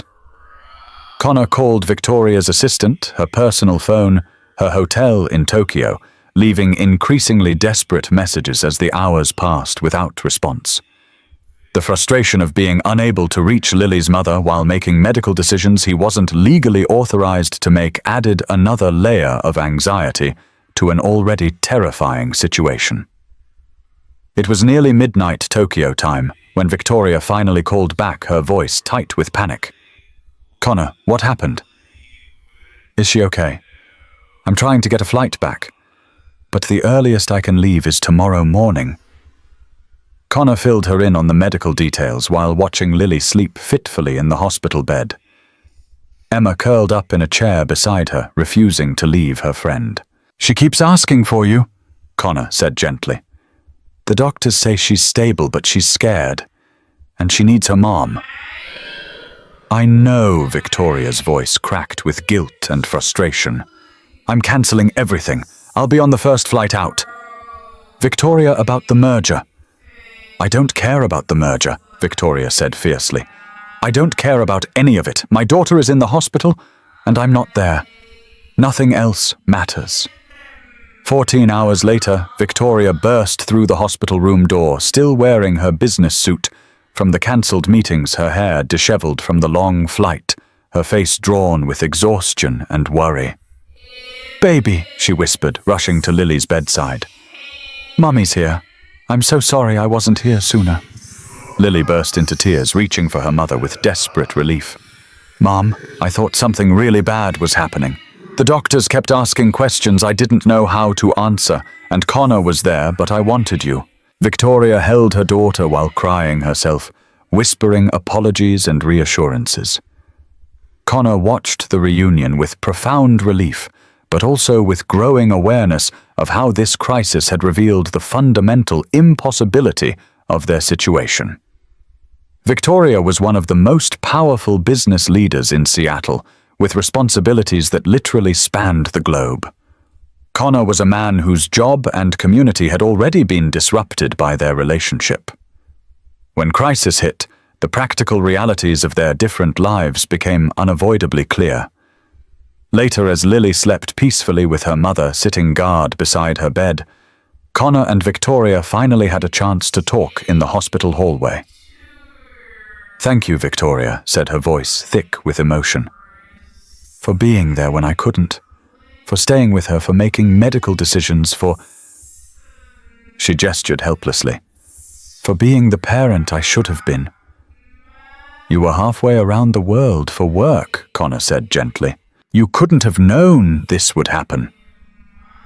"But I could have not gone," Victoria replied. "I could have sent someone else, delegated the negotiations. I chose to prioritize business over being available for my daughter, and when she needed me most, a stranger had to step in." Connor winced at the word stranger, though he understood her meaning. Legally, medically, practically, that's what he was. He had no official relationship to Lily, no legal right to make decisions about her care, no real authority beyond what Victoria had informally granted him. The board is furious about the cancelled merger. Victoria continued. Richard called 3 times during my flight to remind me how much money I cost the company by walking away from negotiations. Apparently, my personal crisis reflects poorly on my commitment to shareholder interests. And what did you tell him? I told him that any board member who thinks a mother shouldn't prioritize her child's medical emergency over profit margins can find himself a new CEO, Victoria said with fierce determination. Connor felt a surge of admiration for her strength, but also growing dread about the impossible position she was being put in. Victoria, you can't keep choosing between your daughter and your career. It's not sustainable. I know, she said quietly, and I can't keep depending on you to fill the gaps in my presence. It's not fair to you, to Emma, or to Lily. You have your own life, your own responsibilities. They stood in the hospital hallway, both of them recognizing the weight of what was being left unsaid. The crisis had revealed the fundamental incompatibility of their circumstances. Victoria's global responsibilities meant she would inevitably face more situations where she couldn't be immediately available for Lily. Connor's uncertain employment status meant he couldn't be relied upon as a permanent solution. "What are we going to do?" Victoria asked, her voice small and uncertain. Connor reached for her hand, intertwining their fingers with gentle desperation. "We're going to figure it out," he said, trying to project confidence he didn't feel. "Together." But both of them could feel the foundation of their relationship cracking under pressures they couldn't control or eliminate. Love, they were learning, wasn't always enough to overcome practical impossibilities. The conversation that changed everything happened in Victoria's kitchen 3 days after Lily was discharged from the hospital. Connor had just finished helping Lily with her homework, while Victoria prepared dinner, both adults moving around each other with careful choreography that spoke of growing intimacy and shared purpose. "I made a decision," Victoria said, suddenly setting down her wine glass with deliberate precision. Connor looked up from where he was helping Emma with art supplies, sensing the weight in her words. "I'm stepping down as CEO of Chen Technologies." The statement landed like a bomb in the peaceful kitchen. Lily and Emma looked up from their projects, sensing adult tension without understanding its source. Victoria Connor said carefully, "That's a huge decision." "Are you sure I've never been more certain of anything in my life?" Victoria replied, her voice steady despite the magnitude of what she was saying. "The board made it clear that they consider my relationship with you a liability. They want me to choose between love and leadership. So I'm choosing love." Connor felt his heart racing with panic and admiration in equal measure. "You can't give up your life's work for me. For us. I won't let you sacrifice everything you've built." "I'm not sacrificing anything," Victoria said firmly. "I'm realigning my priorities based on what I've learned about what actually matters. The company will survive without me. Lily won't get another childhood, and I won't get another chance to be present for it." She moved to sit beside Connor at the kitchen island, taking his hands in hers. "These past months with you learning how to really see Lily, building something real with someone who values presence over productivity. It's shown me that I've been measuring success all wrong. Real success isn't about stock prices or market share. It's about this." She gestured toward their daughters happily working on their art projects. "It's about building a life where the people you love feel valued and seen and prioritized." Connor stared at her, overwhelmed by the enormity of her decision and the love behind it. "But Victoria, your financial security, your independence." "We'll be fine," she interrupted. "I have more money than I could spend in 10 lifetimes. What I don't have enough of is time with the people I love.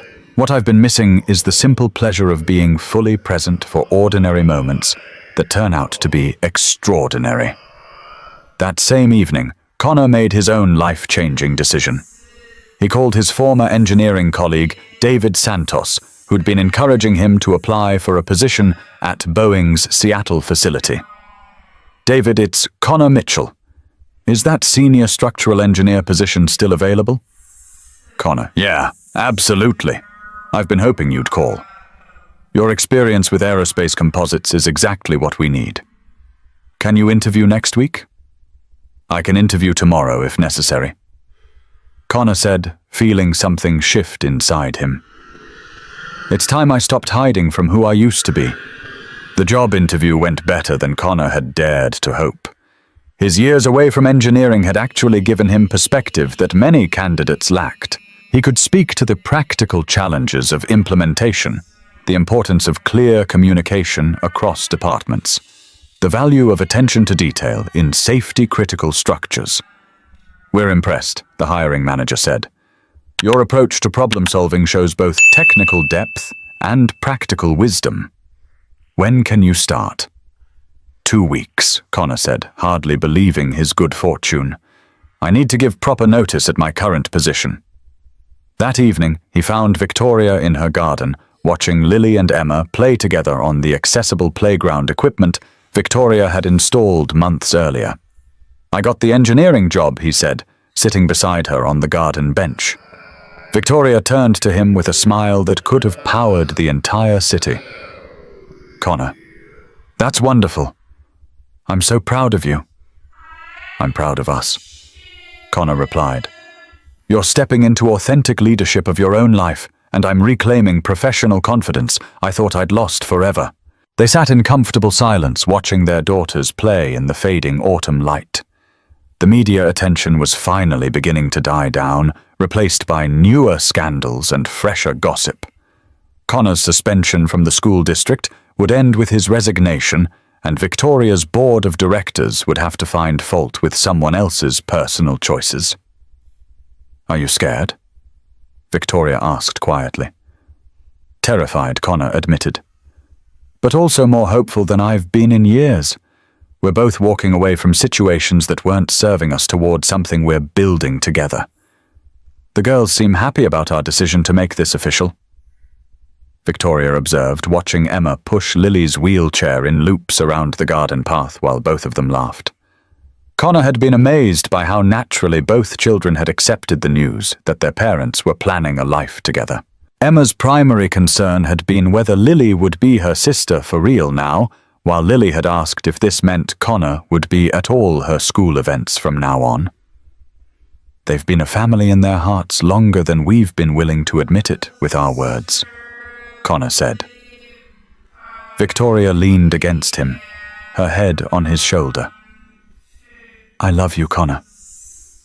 "Mitchell, not despite our different backgrounds, but because of everything we've learned from building a bridge between our worlds.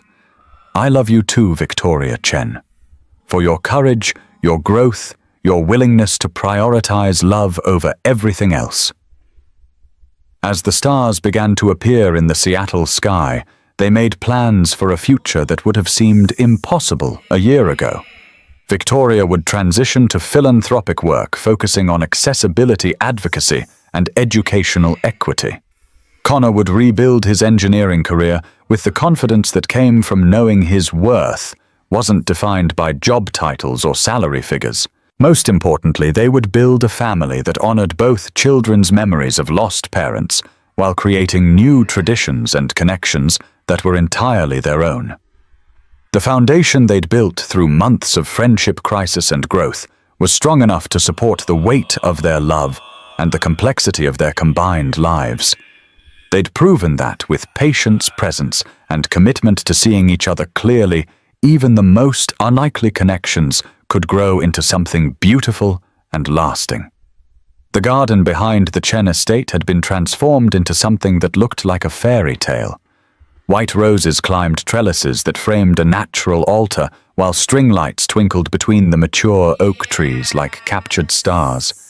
Chairs arranged in intimate rows faced the space where Victoria and Connor would exchange vows, surrounded by the people who mattered most in their carefully rebuilt lives. Connor stood at the altar in his best suit, the one Victoria had insisted on buying him for the occasion, his hands steady despite the magnitude of the moment. Beside him, Emma bounced slightly on her toes in her lavender flower girl dress, barely containing her excitement. "She's going to be so pretty, Daddy," Emma whispered, peeking around Connor to watch for Victoria's appearance.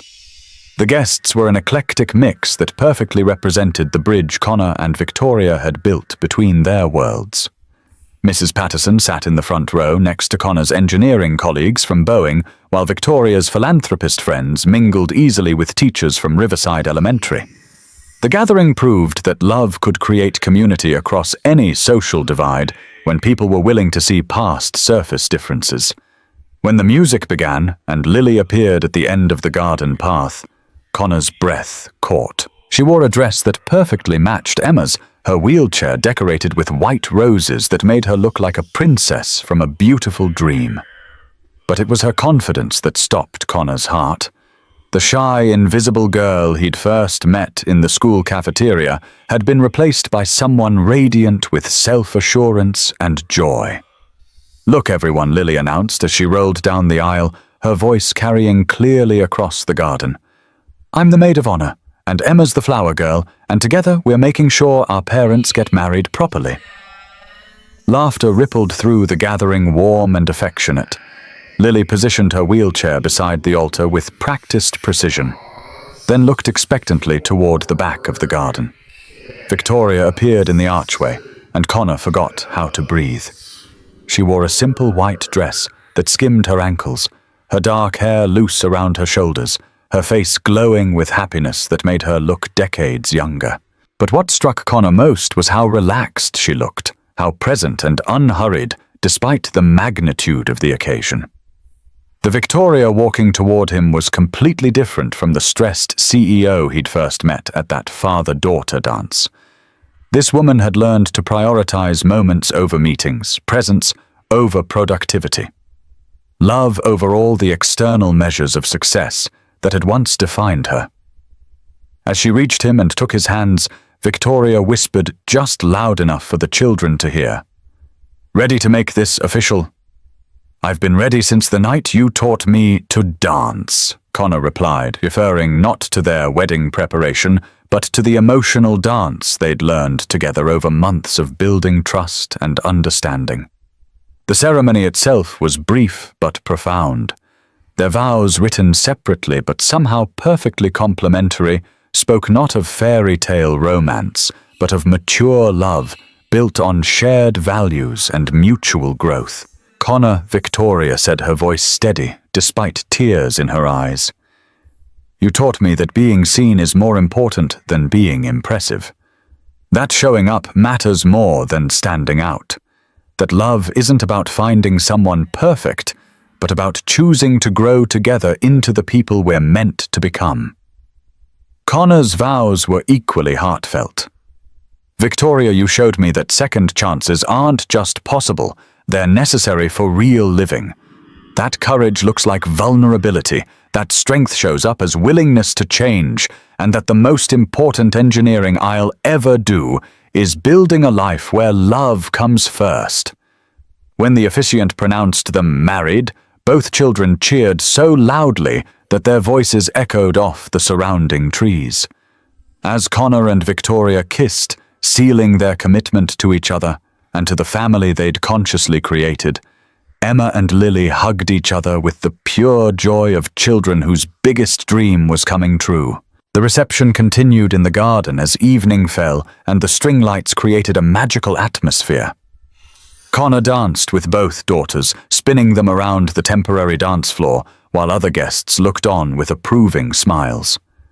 Victoria, who had once been too busy for school events, now led a conga line that included everyone from her former board members to the hospital staff who'd cared for Lily during her medical emergency. "I can't believe this is real," Victoria said, during a quiet moment when she and Connor stole a few minutes alone beside the rose garden. "Which part?" Connor asked, pulling her closer. "All of it. The fact that I'm married to my best friend. The fact that our children are so happy they're literally glowing. The fact that I feel more myself than I have in decades." Connor looked across the garden where Emma was teaching Lily an elaborate clapping game, while other children gathered around to learn. A year ago, I was invisible, forgotten, convinced my best days were behind me. Now I'm married to the most amazing woman I've ever met. I have work that challenges and fulfills me, and I get to be dad to not just one incredible kid, but two. 3 years into their marriage, the Mitchell-Chen household had settled into rhythms that felt both intentional and natural. Sunday mornings found them in their expanded kitchen, the space Victoria had renovated to accommodate Connor's love of cooking and their children's need for homework space. Emma, now 10, sat at the island working on a science project about renewable energy, while Lily, 12, and increasingly confident, sketched butterflies between bites of Connor's famous pancakes. "Dad, can you help me understand how solar panels work?" Emma asked, looking up from her poster board covered in careful diagrams. "Actually ask Mom." Connor suggested flipping pancakes while Victoria fed their 8-month-old son Jamie. She knows more about renewable energy technology than I do. Victoria had indeed found her calling in philanthropic work, specifically focusing on sustainable technology access for underserved communities. Her foundation had funded solar installations in dozens of schools and community centers, bringing both environmental benefits and practical education to areas that had been overlooked by traditional development. The basic principle is photovoltaic conversion. Victoria explained to Emma, easily shifting between mother and educator modes.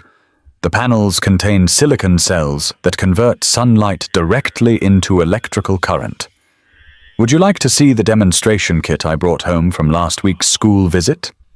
Watching Victoria engage with their children's intellectual curiosity, Connor marveled at how completely she'd transformed from the distracted CEO he'd first met. These days she worked reasonable hours, never traveled without extensive planning around family needs, and had become the kind of hands-on mother who knew every teacher's name and attended every school event. "Lily, show Dad your drawing."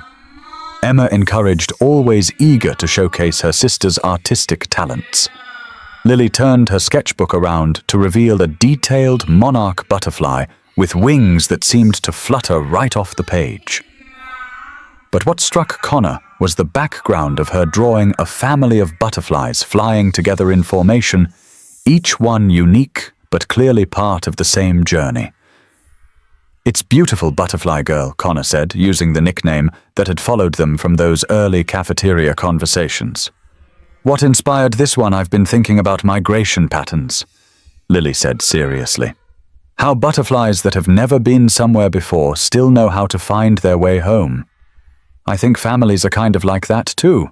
We find our way to where we belong, even when the path isn't obvious." Victoria and Connor exchanged a look over baby Jamie's head, both of them struck by their daughter's wisdom. Lily had indeed found her way to confidence and belonging, but not without continued challenges. Her cerebral palsy required ongoing physical therapy. She sometimes faced accessibility barriers at school events, and she occasionally dealt with thoughtless comments from other kids. But the Lily of today bore little resemblance to the isolated child Connor had first encountered.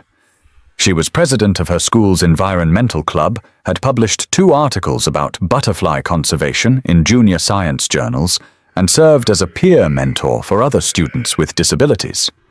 Her transformation was complete, not because her challenges had disappeared, but because she'd learned to see herself as someone valuable and capable rather than someone to be overlooked. "Speaking of migration," Victoria said, settling Jamie in his high chair, "Lily has news about next year. I got accepted to the Marine Biology Summer Program at the University of Washington." Lily announced, her face bright with pride. "I'll be the youngest student they've ever admitted, and I get to work with real researchers studying Puget Sound ecosystems." Connor felt tears prick his eyes. The little girl who had once eaten lunch alone, convinced she was invisible, would be conducting actual scientific research alongside university professors. "I'm so proud of you," he said, hugging her carefully. "Dr. Lily Chen Mitchell has a nice ring to it." The hyphenated name had been Lily's choice when Victoria and Connor married. She'd wanted to honor both families while creating something new that belonged to all of them. Emma had made the same choice, delighting in the way their long family name reflected their complex but loving origins.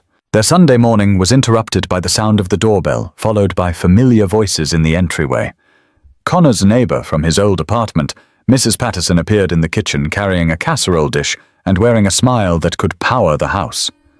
"I brought lunch for the family," she announced, setting the dish on the counter. "And I wanted to see how Jamie's doing with his new tooth." Mrs. Patterson had become honorary grandmother to all 3 children, the kind of chosen family member who showed up for birthdays, helped with school projects, and provided continuity between their old life and new one. Her presence reminded Connor that family was built through consistency and care rather than biology alone. As the day continued with lazy activities and unscheduled adventures, Connor found himself marveling at how far they'd all traveled from those early days of uncertainty and fear. Victoria no longer worked 18-hour days or traveled constantly for business. Connor had been promoted twice at Boeing, his engineering career rebuilt on a foundation of confidence earned through personal growth rather than external validation. Most importantly, their children were thriving. Emma excelled in school and had developed into a fierce advocate for inclusion and accessibility, largely inspired by her relationship with Lily. Lily had found her voice and her passion, becoming someone who advocated for herself and others with quiet but unshakable determination. Baby Jamie represented their future together, a child born into the love and security they'd built rather than the crisis and uncertainty that had brought them together. Watching Victoria nurse him while simultaneously helping Emma with homework and discussing Lily's summer program schedule, Connor saw the kind of present engaged mother she'd fought to become. 5 years after Connor first knelt beside a wheelchair at an elementary school dance, Riverside Elementary's gymnasium was once again decorated with twinkling lights and paper stars hanging from the ceiling. The annual father-daughter dance continued to be one of the school's most beloved traditions, but this year's event carried special significance for the Mitchell-Chen family. Connor stood near the refreshment table watching 12-year-old Lily lead a workshop on adaptive dance techniques for other children with mobility differences. Her confidence, as she demonstrated wheelchair choreography and taught inclusive movement to a circle of fascinated kids, was a testament to how completely she'd transformed from the invisible child he'd first encountered. "She's amazing," Victoria said, appearing beside him with 3-year-old Jamie on her hip.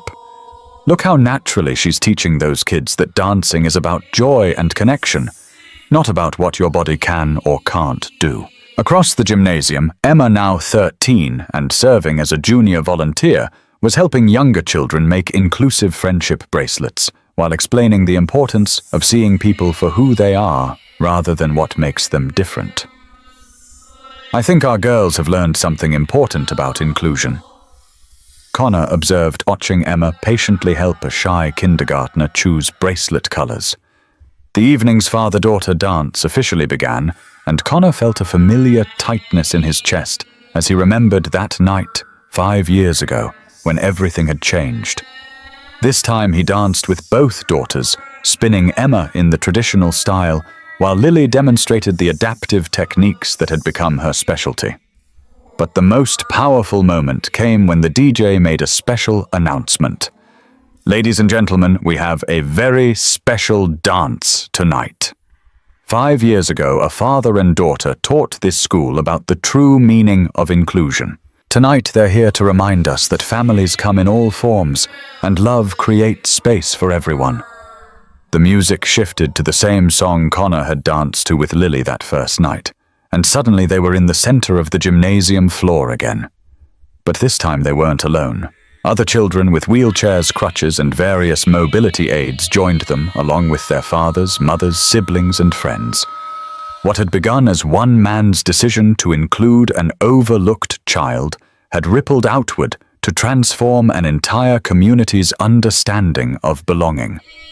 The elementary school now had accessible playground equipment, adaptive sports programs, and inclusion training for all staff. Other Seattle schools had adopted their model, creating district-wide policies that prioritized accessibility and belonging. "Look around," Connor whispered to Lily as they danced together in the center of the inclusive circle. "This is what happens when someone chooses to see instead of overlook." Lily's eyes shone with tears of joy as she watched children of all abilities dancing together, their fathers spinning them with creative adaptations that ensured everyone could participate fully. "You taught me that being different doesn't mean being less," Lily said, her voice strong enough to carry over the music. "Now I get to teach other kids the same thing."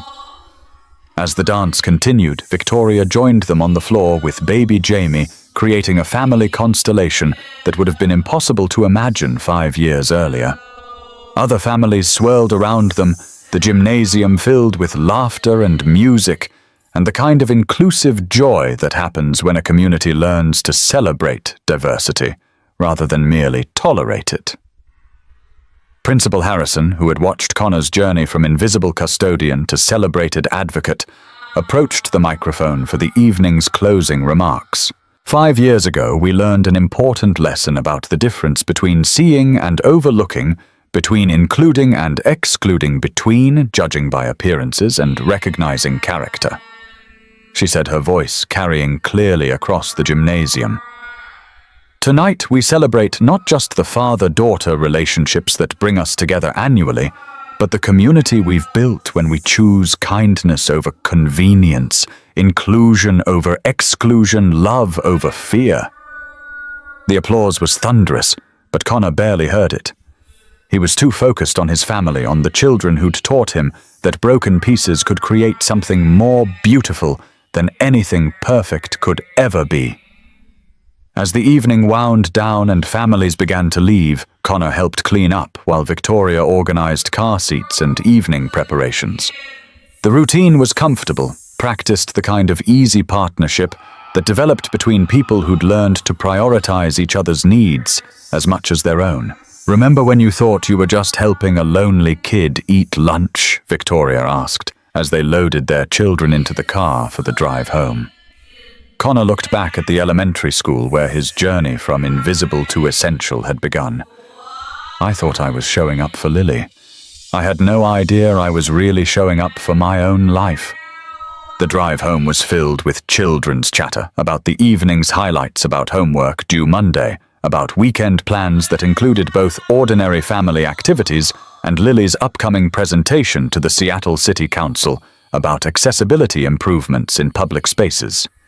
As they tucked 3 tired children into their beds and settled into their own quiet evening routine, Connor and Victoria reflected on the unexpected path that had led them to this moment. "Do you ever wonder what would have happened if you'd walked past that cafeteria?" Victoria asked, curled against Connor's side on their bedroom couch. "Never," Connor replied without hesitation. "Because I know now that some moments are meant to be, that some connections are strong enough to survive any obstacle, and that choosing to see people instead of overlooking them is the most important work any of us ever do." Their love story had begun with a single decision to include rather than exclude, to see rather than overlook, to show up rather than walk away. 5 years later, it had grown into a family that proved love could bridge any gap when people were brave enough to build that bridge together. In the quiet of their Seattle home, surrounded by the children they were raising to see and value every person they encountered, Connor and Victoria had found what they'd been searching for all along, a love that made everyone involved more than they could have been alone. The invisible girl now helped others feel seen. The forgotten father had rebuilt his life around presence and purpose. The isolated CEO had learned to lead with her heart. And together they'd created a family that showed their community what was possible when love led the way. Their foundation for accessibility and inclusion has helped transform dozens of schools across the Pacific Northwest, creating environments where every child feels valued and seen. The programs they developed continue to ripple outward, proving that individual acts of kindness can reshape entire communities when they're built on genuine love and commitment to justice. Emma and Lily, now teenagers, serve as national advocates for inclusive education, speaking at conferences and consulting with school districts about creating truly accessible learning environments. Their childhood friendship became a blueprint for building bridges across differences of all kinds. And in Seattle's Discovery Park, there stands a small plaque near the Butterfly Garden, in memory of all the invisible children and in celebration of those who choose to see. Below it, a simple inscription: "Love that starts with a single dance continues to transform lives, one connection at a time." Friends, if this story touched your heart the way it touched mine, if it reminded you that sometimes the most broken moments create the most beautiful beginnings, please don't let it end here. Hit that like button to show your support for stories that matter, and click subscribe to join our channel family, where we share these powerful true stories every week. Share this video with someone who needs to remember that kindness is never wasted, that love can bridge any gap, and that choosing to see the invisible people around us is one of the most important things we can do. Your share might reach exactly the person who needs to hear this message today. Tell us in the comments, have you ever been that person who chose to include someone who was being overlooked? Or have you been on the receiving end of unexpected kindness that changed your life? We love reading your stories, and they inspire our next videos. Thanks for being part of our channel family. Until next time, remember that every single day you have the power to make someone feel seen, valued, and loved. Sometimes the smallest acts of inclusion create the biggest transformations. Keep watching, keep caring, and keep believing that love always wins.